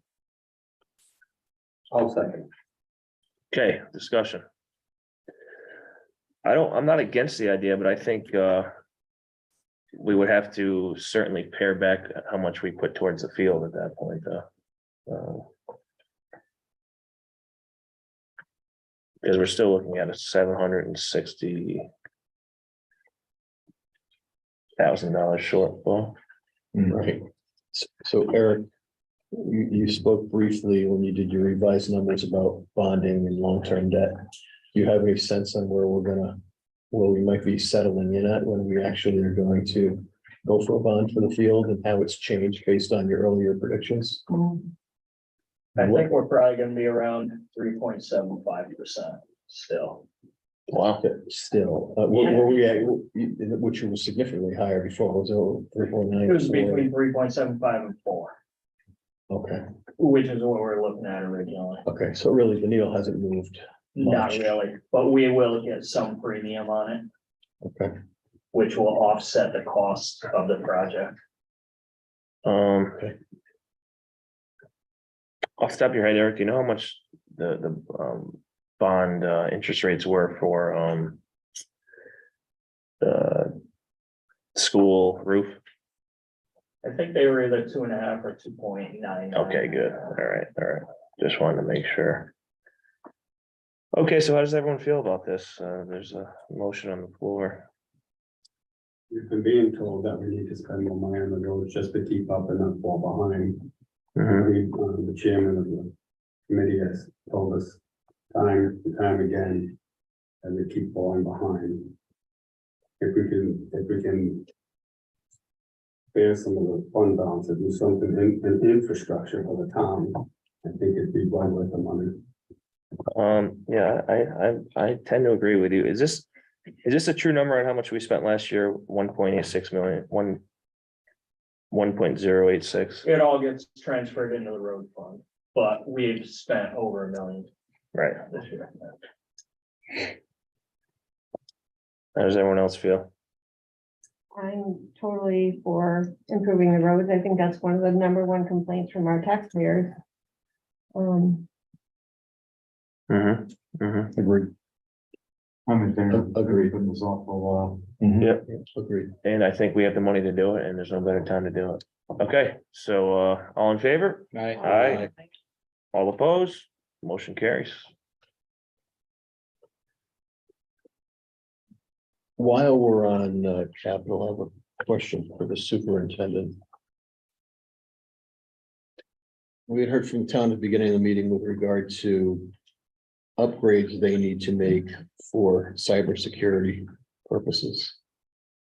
Are you guys good with that? Are we going to have to expect something similar? Where do you stand with compliance and being able to meet really your insurance carriers regulations? Because that's what it comes down to. So we just had an audit done by I believe it was the branch in the United States Armed Services. Our risk level right now is low. Deb can talk to the work that we did with HD Seeger, that's the insurance broker. Originally, we had the numbers that were modified before we brought the budget forward. Originally, they told us 20%, but they backed it down, so we're at about 12% at this point. But those numbers are reflected in our budget. Right, numbers. okay. And we're fully compliant with all the new regulations that we put in place. Okay. So we're in really good shape. Great, good news. Anything else on capital while we're here? Jim, just so you're aware, we increased, before we got here, we increased the IT infrastructure line by 40,000 to pay for town hall improvement, cybersecurity. Thank you. Good. Okay, I don't think there's an appetite to cut anything else out of there. I don't think. What?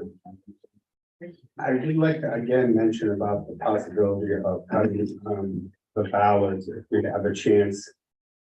We can have the money in a grant. I'm gonna make a motion that we go that 148 for the ballots on the campus. I think it's 119,000. Yeah, 19. Yeah, yeah. 119. Okay, there's been a motion made. Is there a second? Second. Okay. Discussion? Yes. Go ahead, Scott. You're gonna know in June whether or not you received this grant. That's correct. Okay. When do you plan on having the work done? The required work would be outlined in the grant, but I believe it's by December the following year.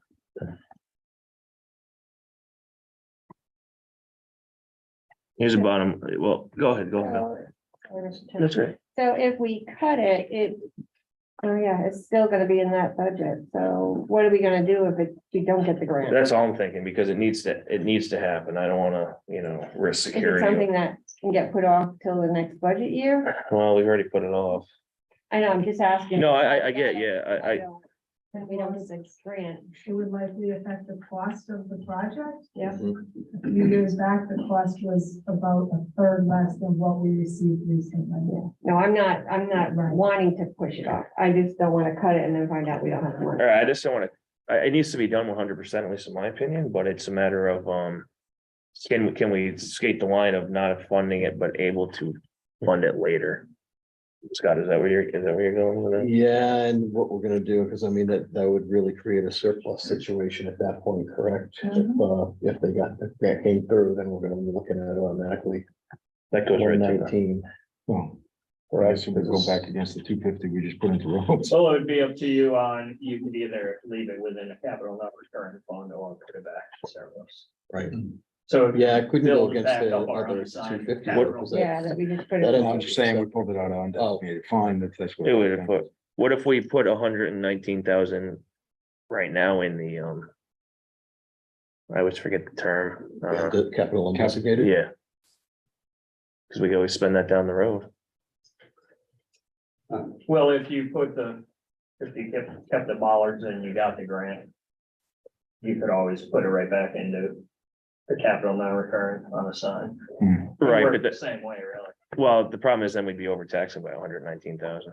My thought would be take 119,000 out of the reserves Right, into the non-recurring right.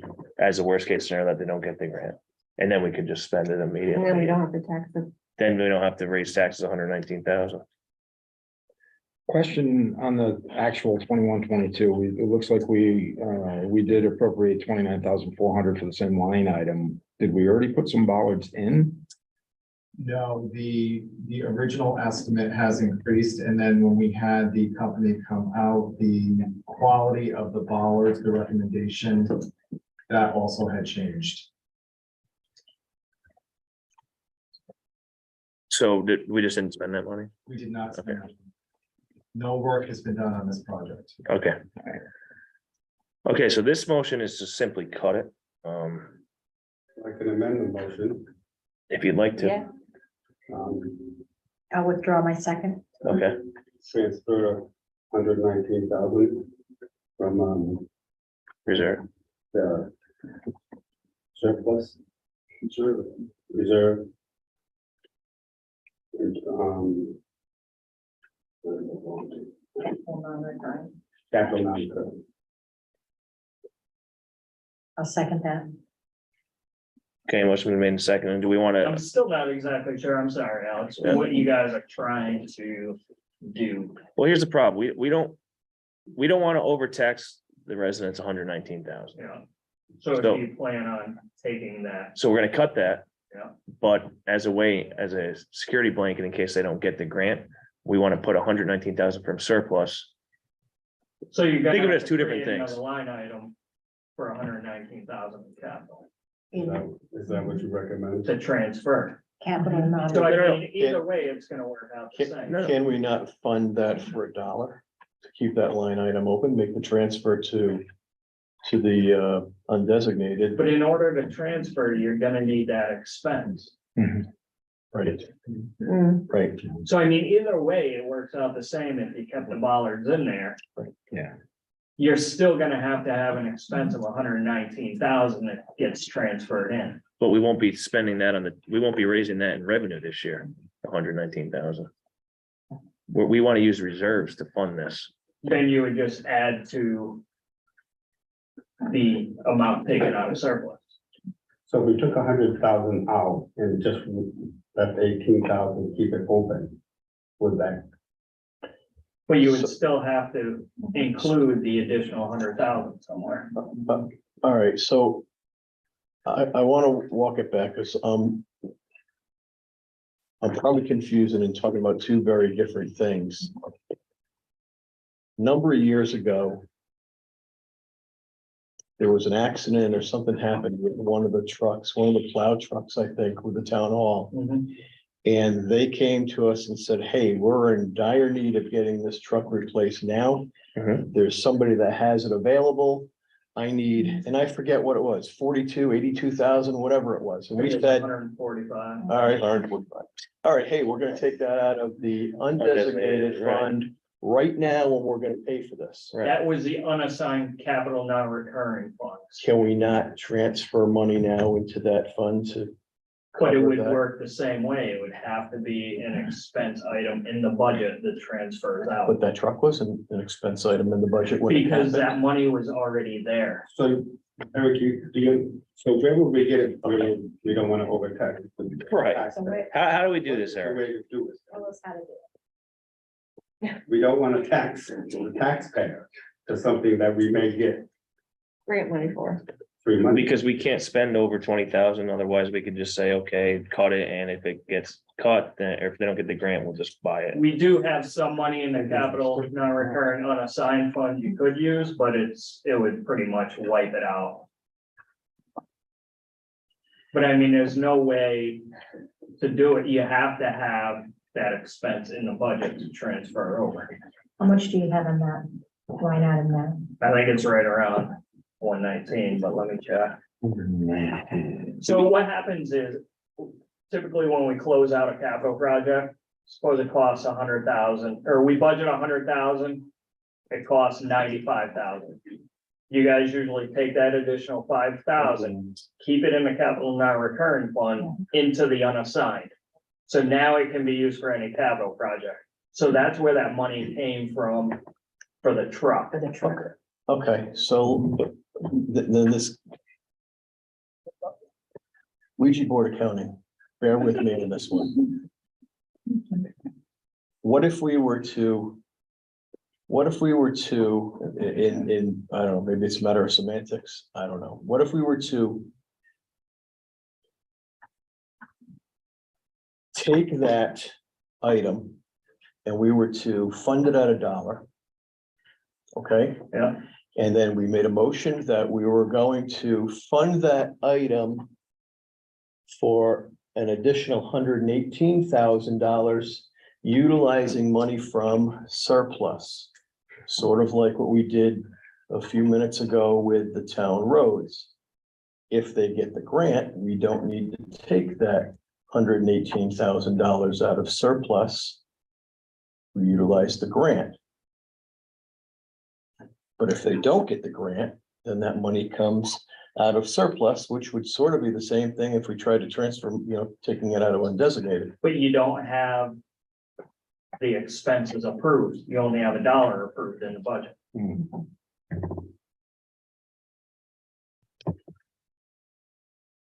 Right now in the unassigned capital funds, there's 113,000.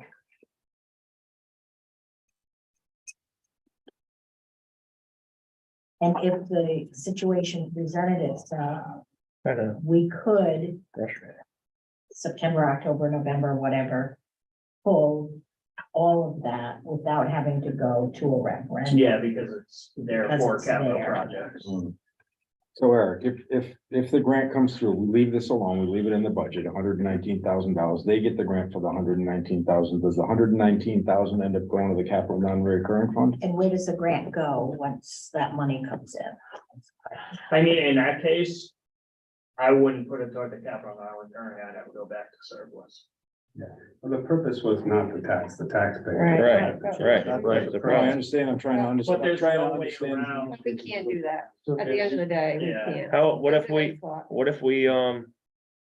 what if we use like, if, again, if it doesn't come in, we use 100,000 out of, capital non-recurring and we appropriate 19,000 out of reserves because we're allowed to.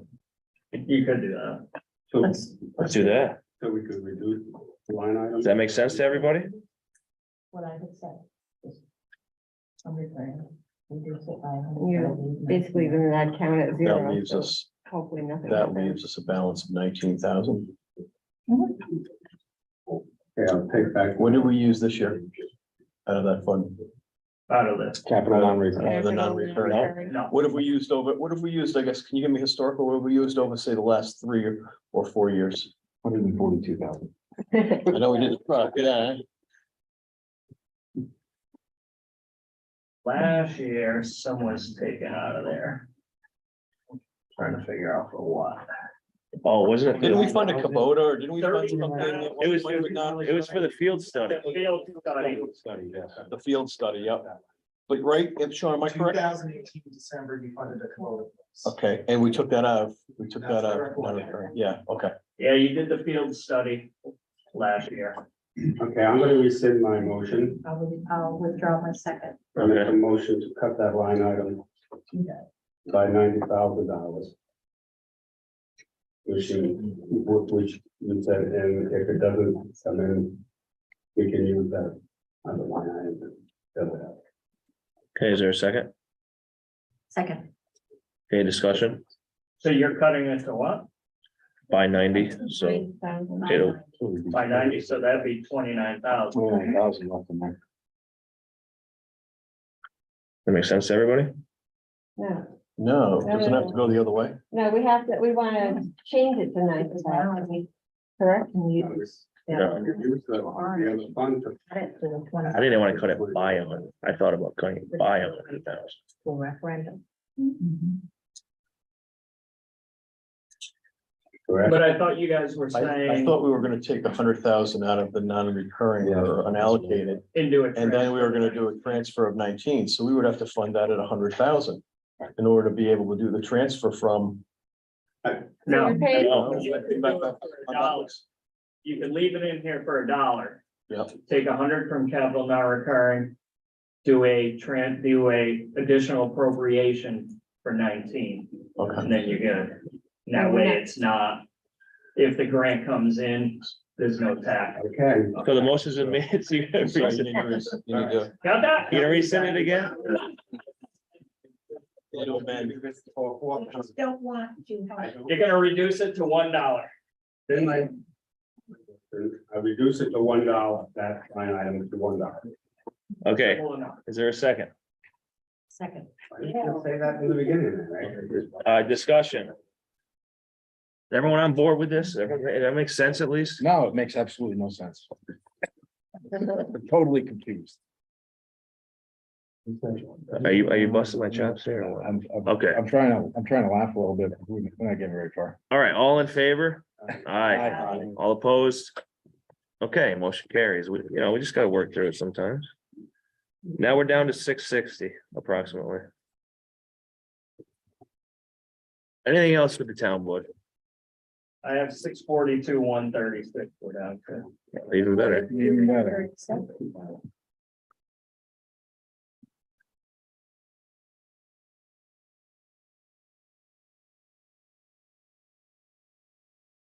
I guess just before we get off the town budget, if you haven't seen the method to my madness, I'm looking for the big numbers, not the 30 here and 20 there.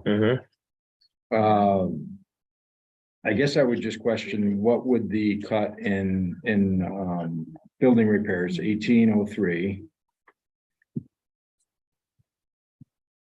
Section 1803, line item 5234. Recommendation from Board of Selectmen was to cut that by 2,500.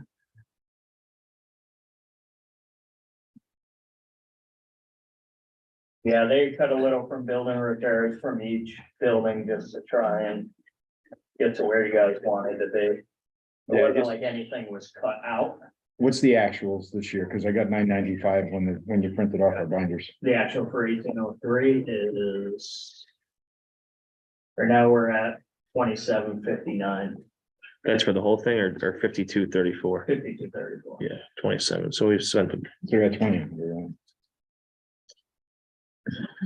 All right, I'm not making a motion. yeah, I agree with it. Anything else? I think the dumpster should be replaced, if they think they need it, well. The building official, obviously, I think we're all in agreement to leave that $2,000 for the contractual position. That seemed like a no-brainer.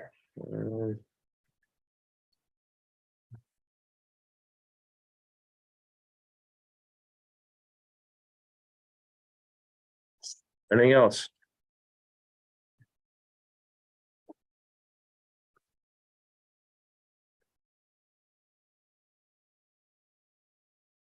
I have a question, Sure.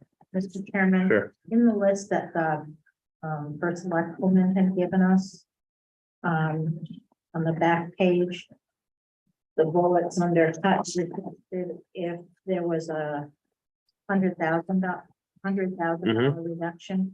One was cuts to contributions to such things as local Veterans Council, Sexual Assault Crisis Center, Little League Baseball, and Youth Soccer.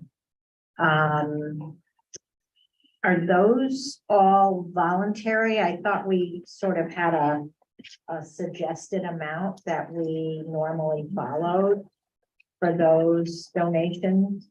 A lot of them are Totally suggested. optional.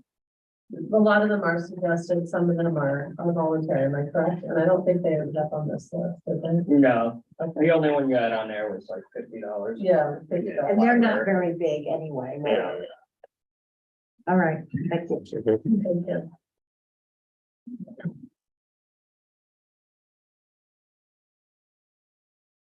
The one big increase that we saw though concerning our contribution concerning the animal control, that's not optional. No, that, yeah, okay.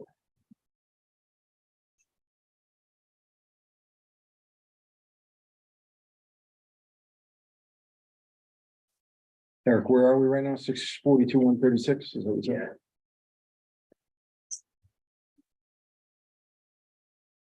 Guess that's way better than 1.3. Just a little bit.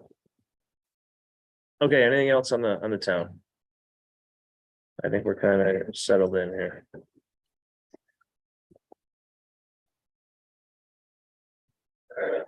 Anything else? Okay. Let's move on to the school.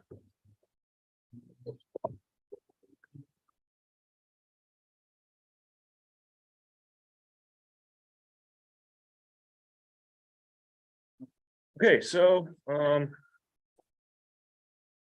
where do we got it?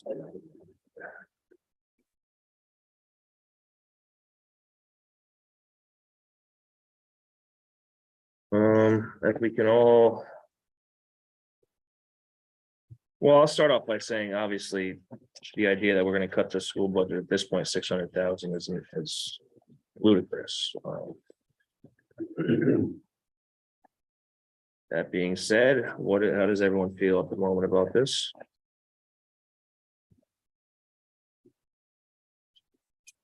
I guess I'd like to start off by better understanding. I mean, what does a deep cut mean to your 300,000 in additional revenue? What is a deep cut? So we're bringing in more students that have selected Bristol High School as a tuition option. We're gonna struggle with special ed requests, with also teaching cuts in the classroom. I guess my question is more pointed, like, what's the dollar, what figure do you have in mind? Like, would $50,000 negate us from getting 300,000 in revenue? Would 100,000 negate us from getting 300,000 additional revenue? When we prepared this list, anything that was less severe didn't impact the classroom. That's how we try to do it. And we also try to do it in a way with, if we do have to make personnel cuts and you're forced to do that, that there are open positions that don't trigger unemployment. The other concern, as I mentioned, is while these numbers are encouraging for tuition, it's still early in the registration season.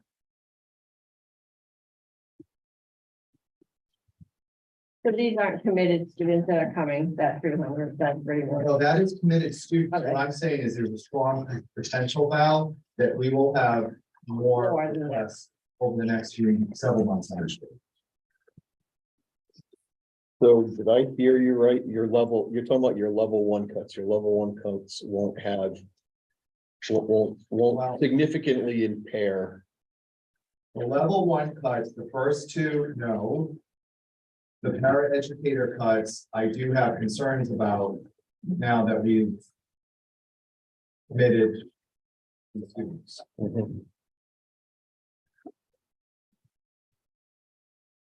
Those aren't one-to-one paras, those are paras that provide shared support.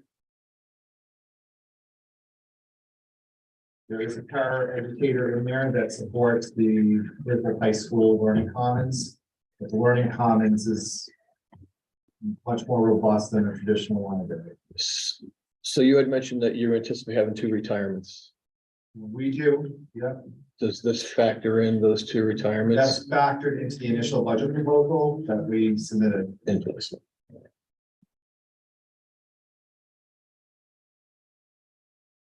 Mr. Chair. Go ahead. So, I get the desire to make money on these tuition students.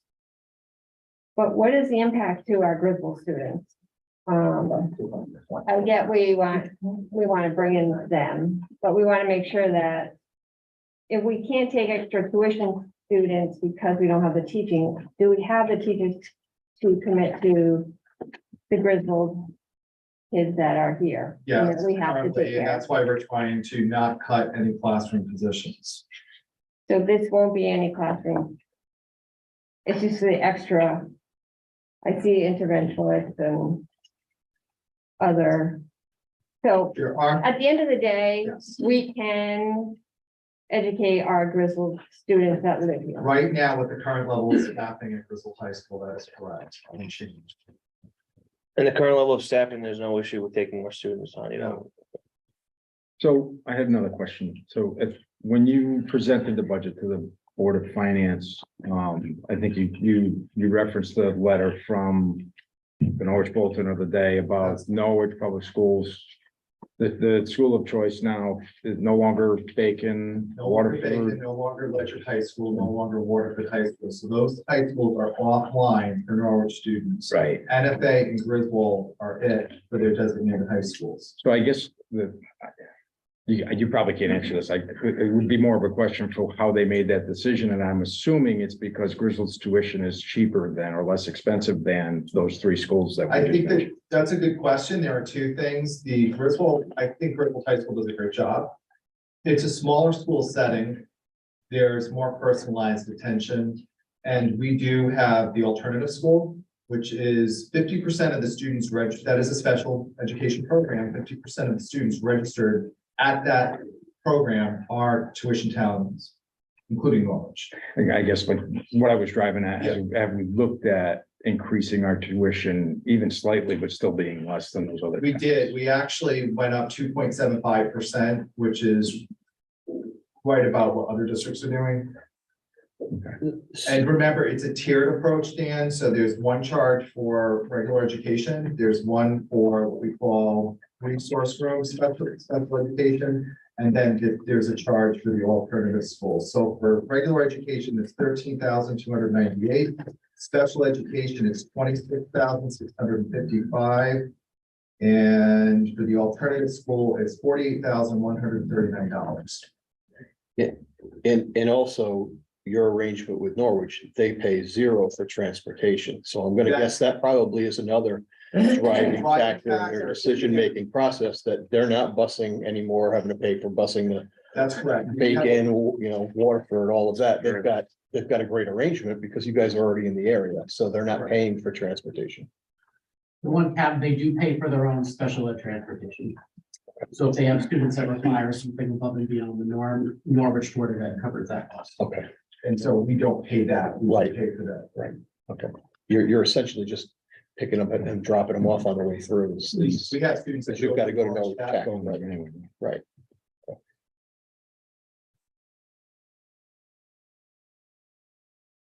So I'll throw this out there, Sure. just Let's so go. that we can kind of start the Let's get started, yeah. discussion and figure out where we want to go from here. My.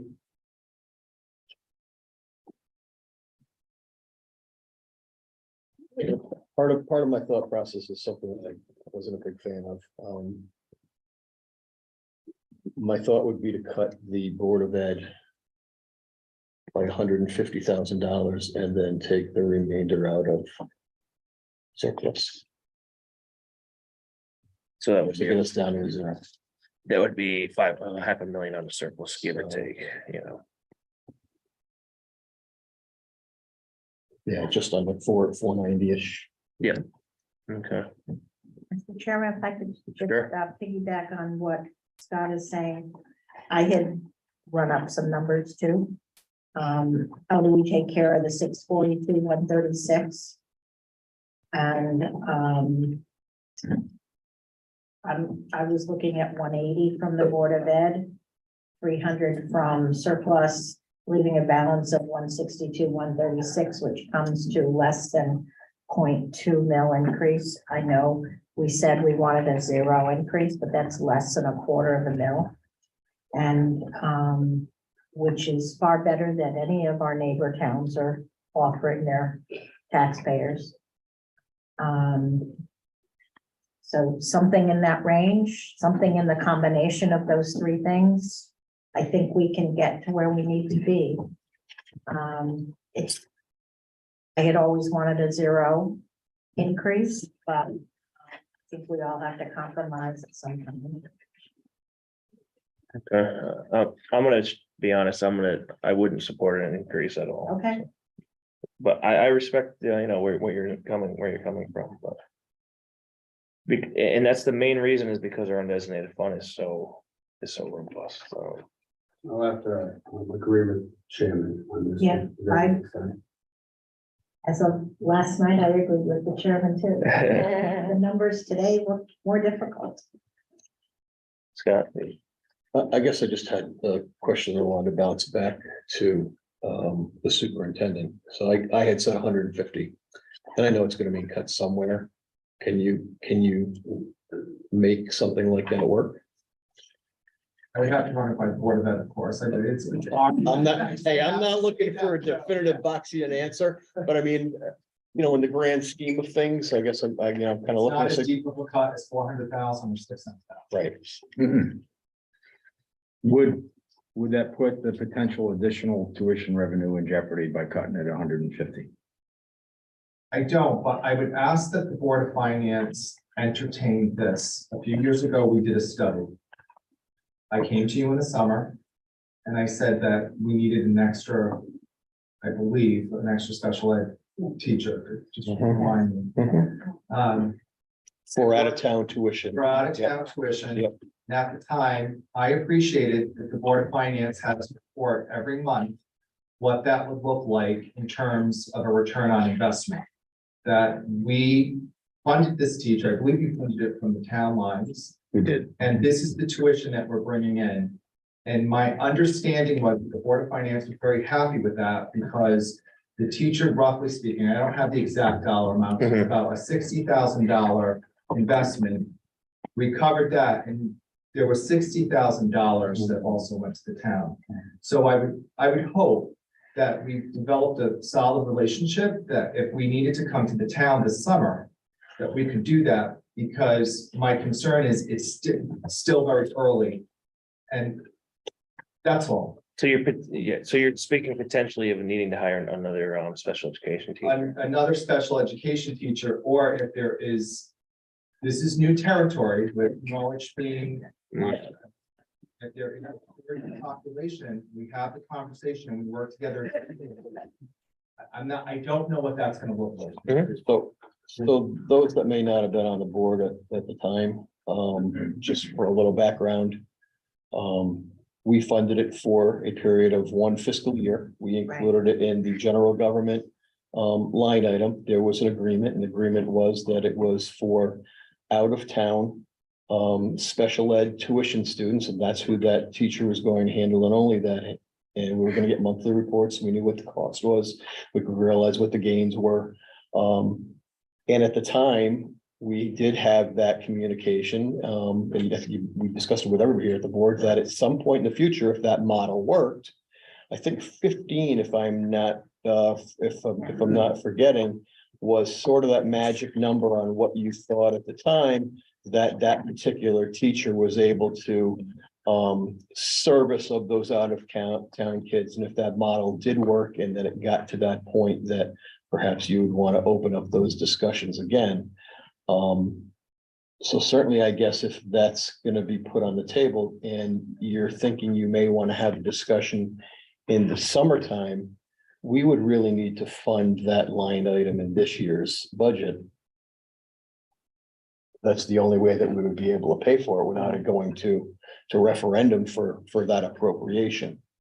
But I think at the time also, when we talked, kind of that dangling carrot, so to speak, was that you, I think, had 6 students that were already committed that teacher was going to be able to service. So right out of the gate, we realized like a 60,000 or something, Right. gain So I don't wanna on that overreact. position. I So, apologize. I don't want to overreact and I don't want to underreact. We may have next week or the week after 6 more students. So I'm just putting that.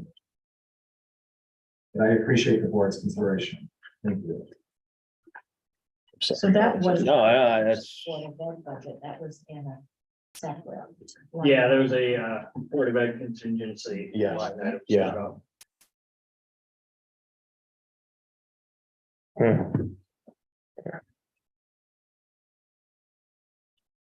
Well, I think we need to address that, don't you?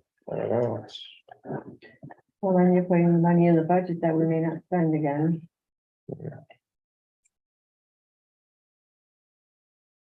we might, or we could end up, We could not, we yeah. could end Like up the balance. realizing Yeah. $75,000 gain potentially. As a result of that. More than that.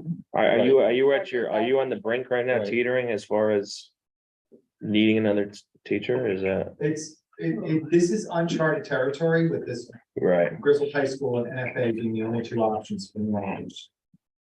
It's hard to say, right? We could have a conversation you know, in 30 days. I don't know. I'm putting it out there, but it is a model that we work together with.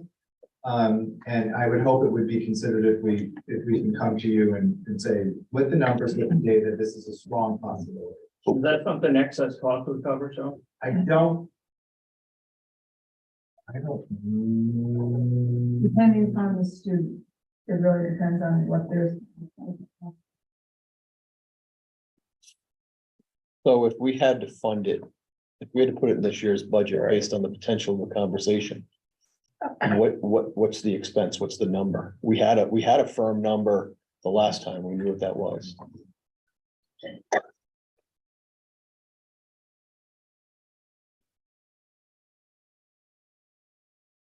$70,000 to be safe to include salary benefits. For a special ed contract. And we funded it during a budget time. Yeah, last time. we created a line item called Board of Education Contingency, and we put it in the general government budget, so. If it got to that point, then you could begin having those discussions, but it was already earmarked, and then eventually it had to be voted and approved. To be able to fund, Yeah. to be able to fund it out of that contingency took a vote of the board here, but it was already a line item. The Wow. board is able, the Board of Education is able to transfer monies. Another line item. Right. They can transfer Within their own budget, within Yeah. the budget. Yeah. To cover it, something like that, if it did happen. they have If it. they had it, they have it. So traditionally, my 7 years here, we might do a transfer of 10 to 15,000 during COVID. I've seen, for instance, you know, the transportation lines, maybe a transfer of 20,000 to pay down facilities. Now, I have not seen a $70,000 transfer of that magnitude. That's all. They can, but I haven't. Right. You need the 70,000 in the Yeah, first place. don't have right? 70,000 sitting around. So I guess I would be in favor of, creating that line item, funding it for 70, and I go back to my original, cut them 150,000. Take the remainder, including that contingency line item out of surplus. If it doesn't come to fruition, we don't take that 70,000 out of surplus. It never leaves surplus. So how does that affect our budget next year? We'd be at Will be about, $500,000 in the hole starting out? a little less, but, So it's about 560, 565, I think, at a surplus roughly. yeah. Mhm. I guess let's break that apart. Is everyone in favor of creating that line item? I think it's a no-brainer, really. Because like you said, we don't spend it. It It's doesn't not- commit us. it's There's not. still a number of steps that have to occur. It doesn't commit us. Okay, where would that line item go, Eric? 7101.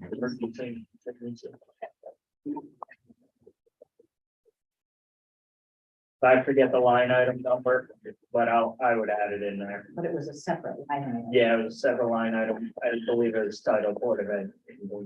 Yeah. All right, does anyone want to make a motion? I'll make that motion. Okay, is there a second? 1 second. Okay, discussion? All in favor? Aye, What's the name of the line item? motion carries. I believe it's Board of Ed contingency. It's for 70,000. Okay, so, well, we certainly hope we have to use that line item. That would be great. Okay, now back to business here. 150,000 is, how does everyone feel? Dan, do you have an opinion? No, I'm struggling a bit, but. I don't know. Let me see, like, I was gonna say, cut it by 46,088 and take the remainder from undesignated fund balance. So cut Basically, it's the first page. the first page, yeah.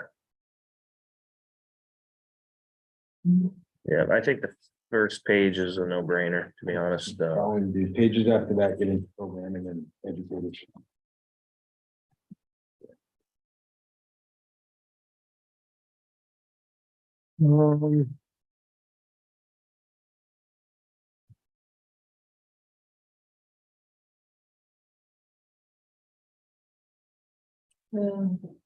That's where I'm at.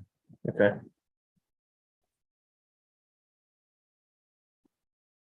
After looking at what the increases pretty much represent, you know, we talked about it, it's salaries, it's contractual obligations, it's insurance, it's transportation costs. Wasn't a lot left of that $1.4 million or $3 million. Whatever it was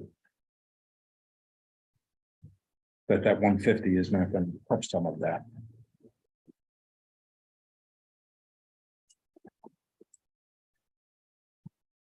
yeah, so that would leave about, give or take, 590 something thousand out of reserves.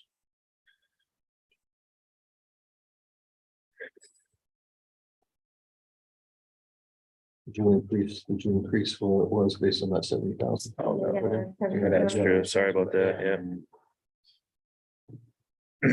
642, 146. Yeah, so, 46. I'd put you at 666,048, so probably 666 will come out of surplus. and that accounts for Dan's cut? Yeah. 6. I'm not sure I want 666. Yeah, me either. Maybe we could change that by 1,000. We're gonna cut that, we're gonna cut another $48. Do the same thing. So, what was that number again? If you cut the 46088, you would be at 666,048. Or you could probably round it. Yeah, we're gonna Probably round, wouldn't make a we're gonna round that. effect on me. We're gonna round that. I'll put the numbers in, I want you guys to decide. Alright. So 665, Yeah, Yeah, that'll That work, might not work. 667. yeah. So that's cutting the Board of Ed budget, 48,000, roughly 40. roughly 48,000. First page. Obviously, you guys don't feel that's, I think it needs to be a little bit higher. I hear everybody has needs, everybody's impacted. I think it needs to be a little higher. Why don't we split it at 75,000? I know it's not popular. I get it. I think it needs to be a little bit higher. Well, the problem is the budget for next year. You know, we take all that out of surplus. What would that make? the Yeah, Board of it's Ed huge. budget? Right. And then we Nobody's have coming to in cut with a them budget more next reduction year next year. to make a difference. Minus the 150. I don't want to have to make up, 500,000. I certainly don't want to have to try to make up 650,000. No. Maybe we'll have That's some only gonna hurt economic them development. next year. Maybe you'll have some economic development that'll help offset taxes. They're not building right now. Maybe Maybe. not. It was 150. Yeah. We need a sewer. Again, please. 3074461. If you did that. can I get the number if without, Dan's cut? So where we're at before any Board of Ed cut? Let's just look at that real quick. Yeah. I'm starting to do that Yeah. myself. Where you're at for where you have to be. No, it was 642, 136, and then we added the 70, right? So That's gonna be what, 712, 136. Yep. 712, okay, that's.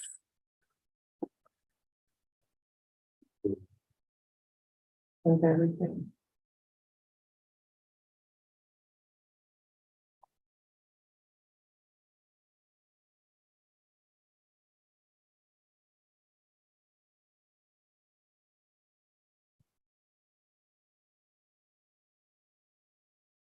I mean, if we're all still trying to get to zero, I am, Yeah, I am. we don't want anybody to go up $15 on, or No. $20 on a $200,000 assessment. I I know. think there's one of them.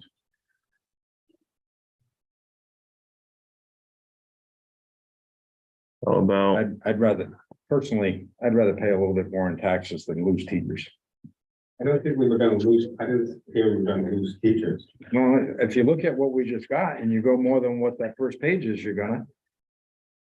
It didn't say teachers, it said parents, Yeah. and it's not the full amount of that. The full amount of 160.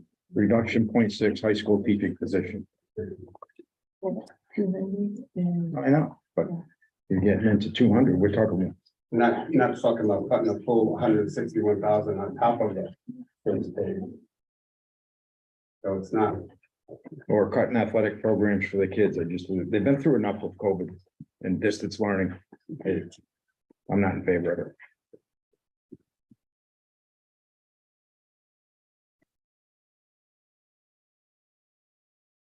Can we start off by agreeing that the first page, we can all agree to that? So, Yeah. so let me just, we're basing it on that. But just like everything else, things change and that does not necessarily mean that those. They don't have to cut that. They don't have to cut. We have We're no reading it, control and over that's that. what it's going to be, as though that's True. carved in stone. We can only go off of what we asked them to do for us, and that's what they did. I mean, if we cut it 50,000 and then I don't think they're gonna go and cut a teacher. I don't know. I would hope not, but.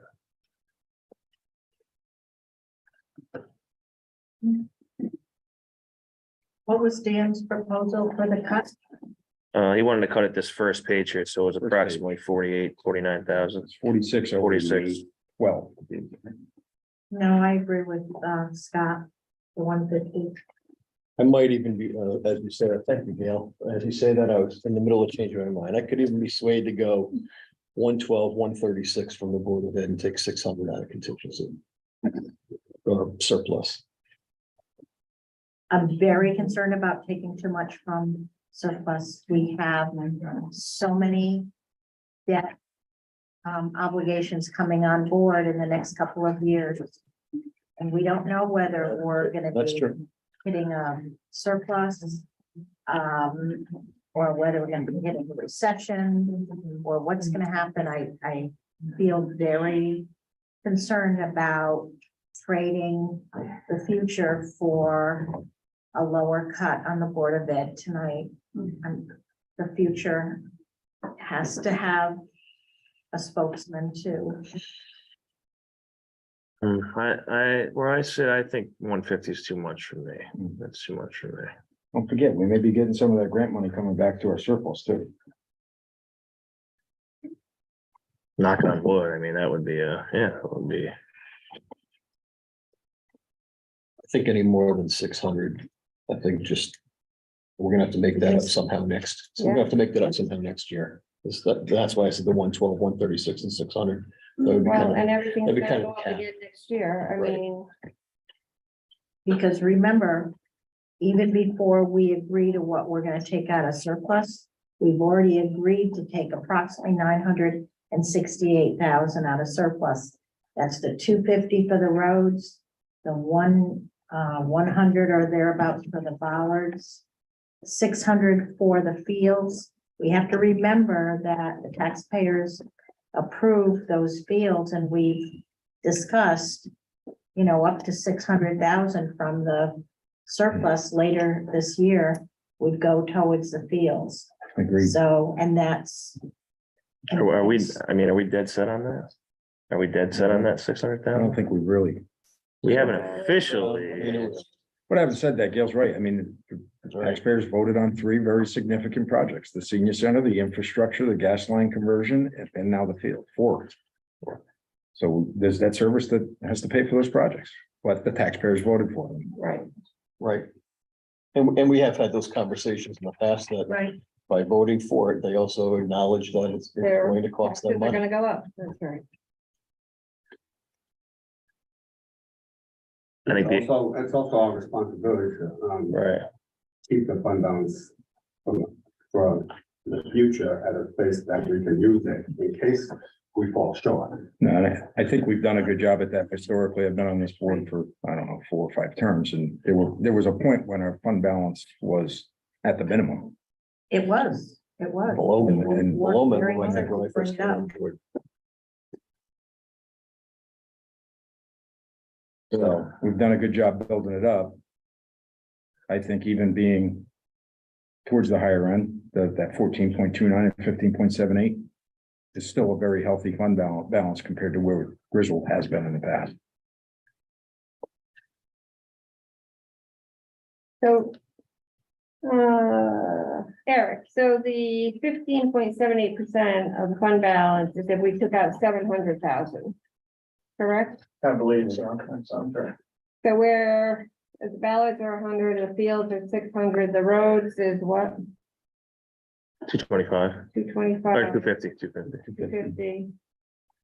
But again, I don't think the field, I don't think has been, We haven't, really officially, we threw that out there to start, but. The bollards were only 19 out of surplus.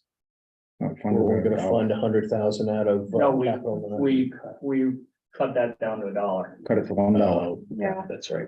Yeah. I'm just trying to figure out with all this, where we're at percentage wise. Yeah, let's take a quick step back. So what are we currently already allocating from reserves? Well, 250. 250 for the roads. 250 the roads, 100 for the ballard. No, we didn't actually, the Ballards we didn't, none from undesignated, correct? No, None. Okay. So I'll just, take that off my, So it's 250 plus 70 for the teacher. right, And, is that it for now? and then 600 for the fields. Well, we didn't. really- Not, we haven't not voted on officially- tonight. but Right. we have sort of had a I consensus. think I agree, but I think I'm starting to take a step back on that. may have to. At some point, you do Can't the, take 500. you do for the, the well, you know what, if you think about it this way. Hopefully, Eric, the projections are right. What did you say on the interest rate again? interest rate on On the bonds, yeah, probably 3.75. 3.75, how much, what's our interest rate in the bank right now? Savings account, whatever. That we make off the. Well, most of our money is invested in SIP. We're getting right around 4 3/4. So that is, But that isn't guaranteed to stay there. no, it's not guaranteed to stay there, but I think it's gonna stay there for the next few months minimum, so. At that point, we're actually. Screwing ourselves, not, I mean, are we not? We're using money to pay down a lower interest rate. Then let it sit in the bank and get think about how much money we're gonna make off 600,000. Quite a bit.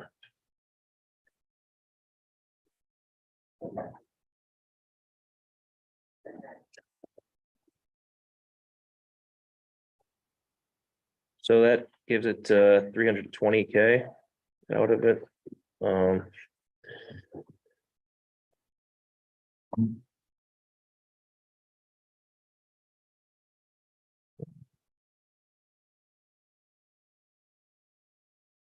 We still need to use a considerable amount.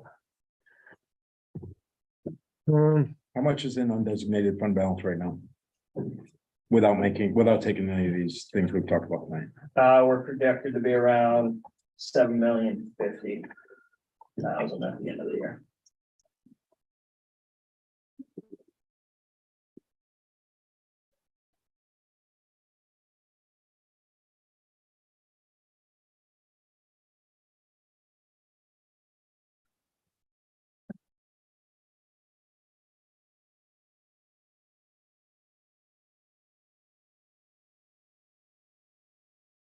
So if we go with Scott's current idea, that'd be using about 920,000 out of reserves. It would.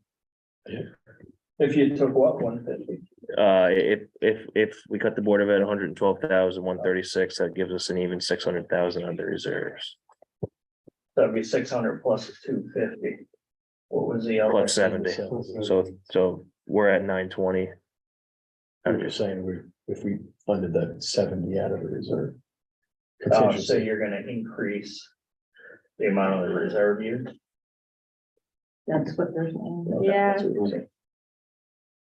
If we were So trying to if get we to need the zero. teachers then.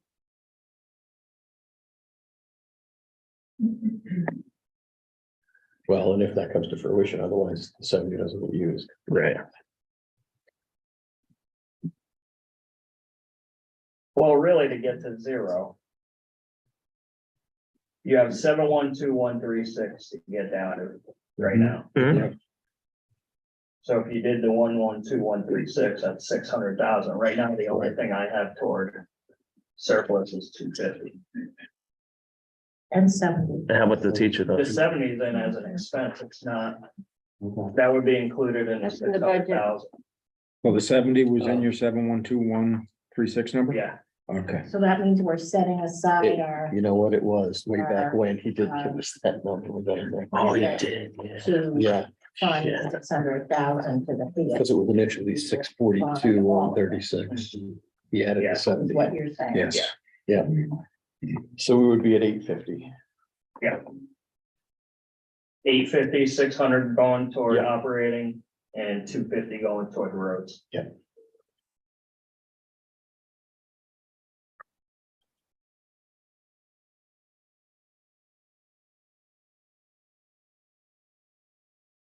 So,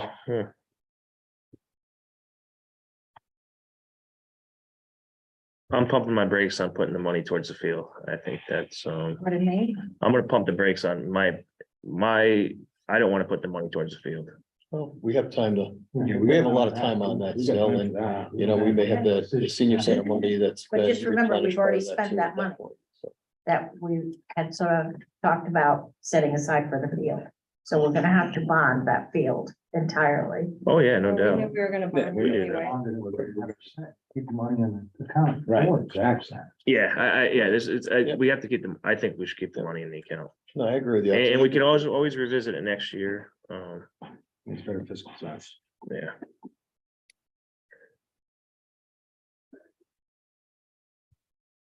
Okay, so we're kind of at an impasse here. You think you're currently at 112,000, you want to make it an even 600,000, so 112,136. I think Gail wants more than that, I said, I was initially at 150. right? And everybody's like, whoa, no way. So I'm just trying to kind of meet somewhere. in I the get middle. it, I get it, I get it. Gary, how do you feel? I'll go with the 112, 113 even. How do we feel? How's this side? I don't think I don't think the 112 is halfway between my 48. Well, it's not. No, I watched. I was hoping you weren't gonna pick up on that, Dan, but I should have known. I watch better. porn stars, they don't negotiate like that. I like even numbers, that's why I always. I did too. Trying to get rid of I that did too. 666, No, I understand where you're coming from, I you get it. know.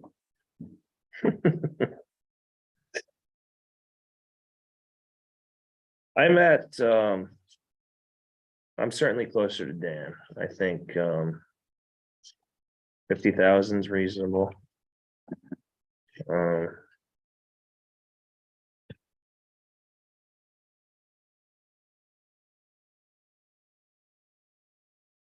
Even 62,136, something like that.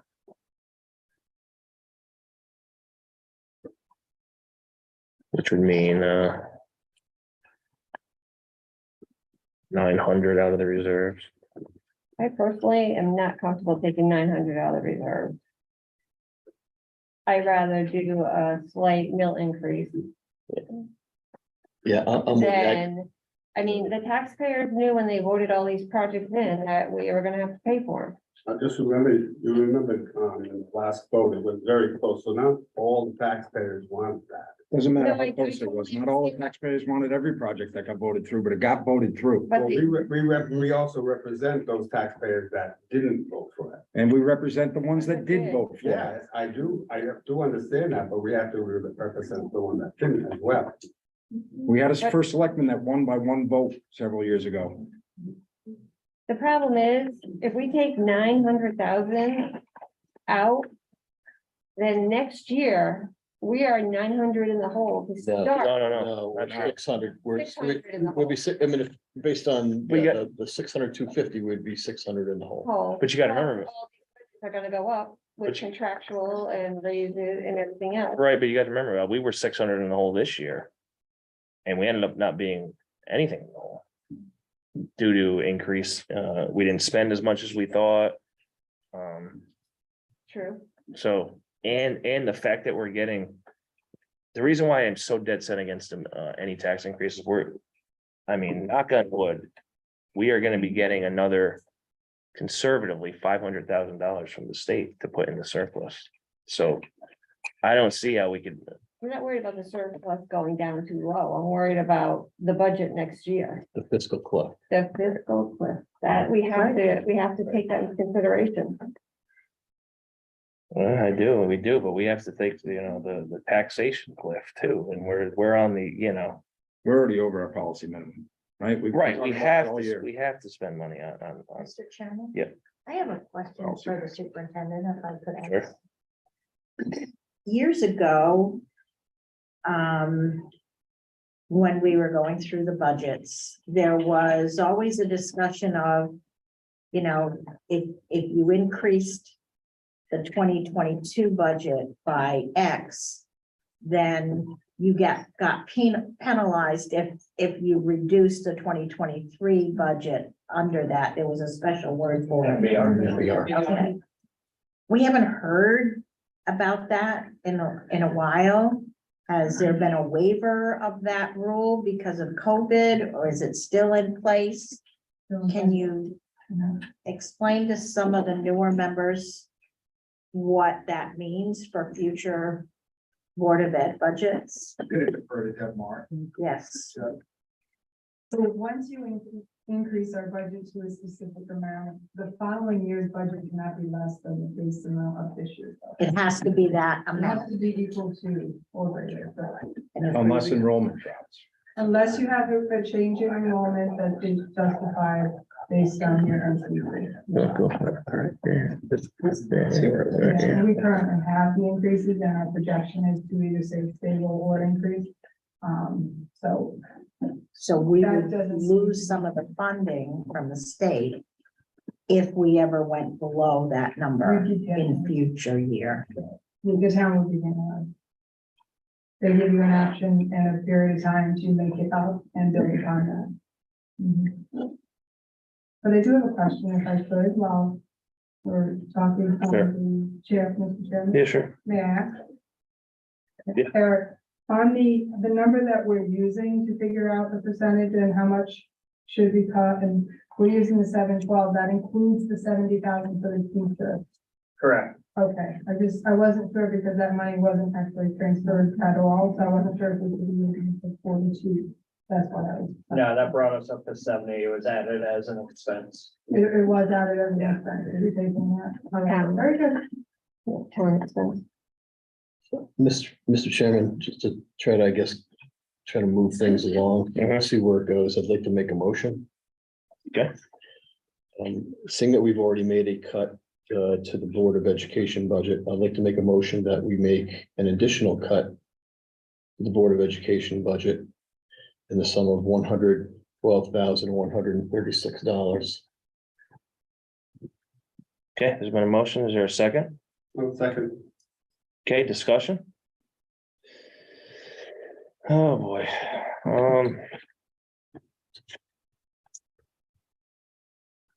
As I look through things, it's tough, man.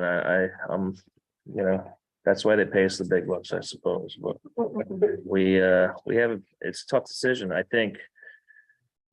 Here's what I'm considering, as we look back, for everyone who doesn't know, last year, the Board of Ed budget, we funded, without one cut. They gave us a request, we funded it. Was it 2 years in a row? Might have been, was it? Okay, so 2 years in a row, they gave us a request, we funded it. We funded $30,000 out of our reserves for the field study. We helped them with the maintenance for 20,000. So I think we're trying to find a balance between the taxpayer and the school. I love the school. I went to the school, it made me into the person I am today. There's no doubt about that. But when I got people coming up to me too, saying I can't afford taxes, it's a tough situation to be in for everybody. I think the good news kind of is the fact that I think 40 9,000, probably 46,000 won't, I don't want to say it'll be painless, but it'll be less painful than the rest. So that leaves about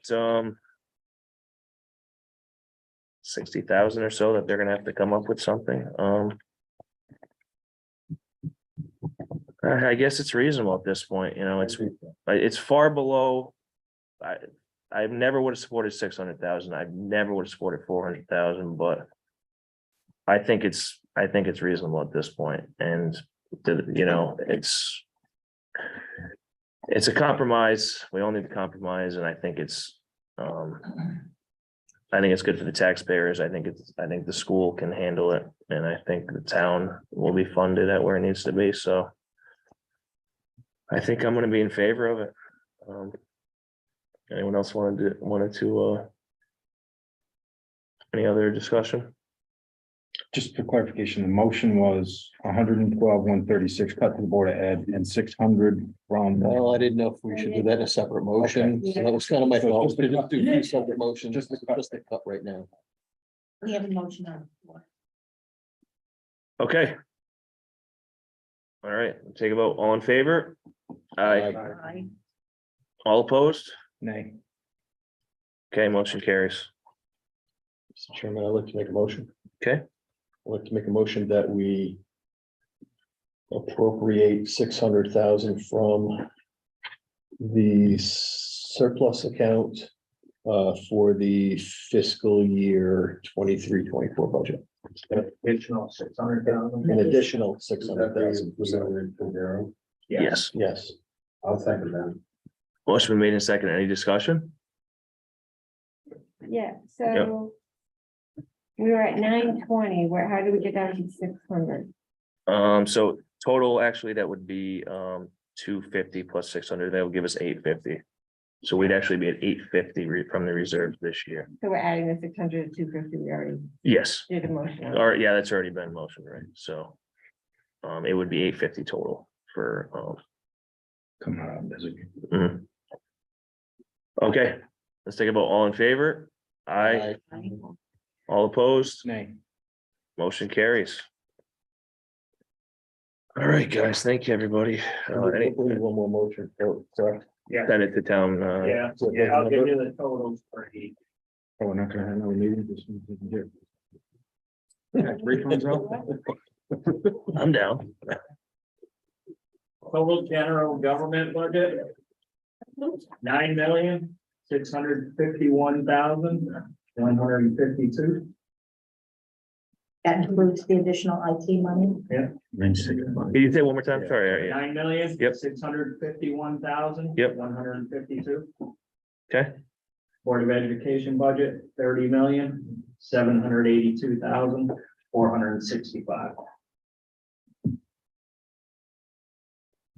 Chairman, I'd like to make a motion. Okay. Make a motion that we send the general government budget in the amount of $9,651,152. And the Board of Education budget in the amount of $30,782,465 to the selectmen for town meeting. Second. motion made and seconded. Do we set, they set the date? They set the date. It'll be, It's up to them to set the date, though, right? Right. Their meeting. Yeah.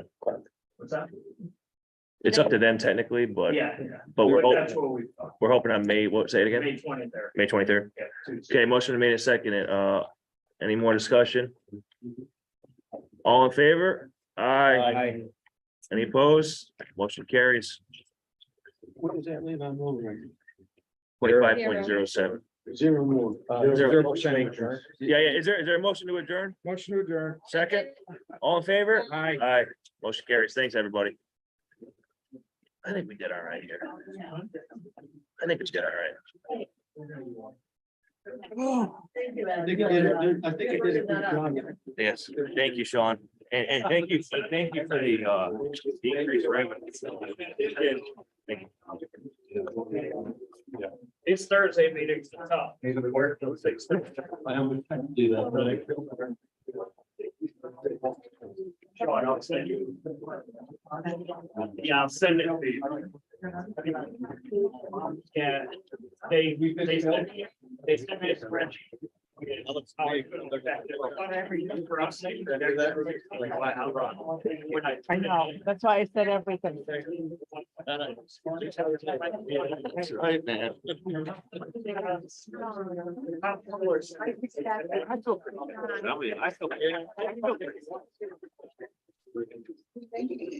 All right. Thank you. Thank you. That same decision really helps. Yeah.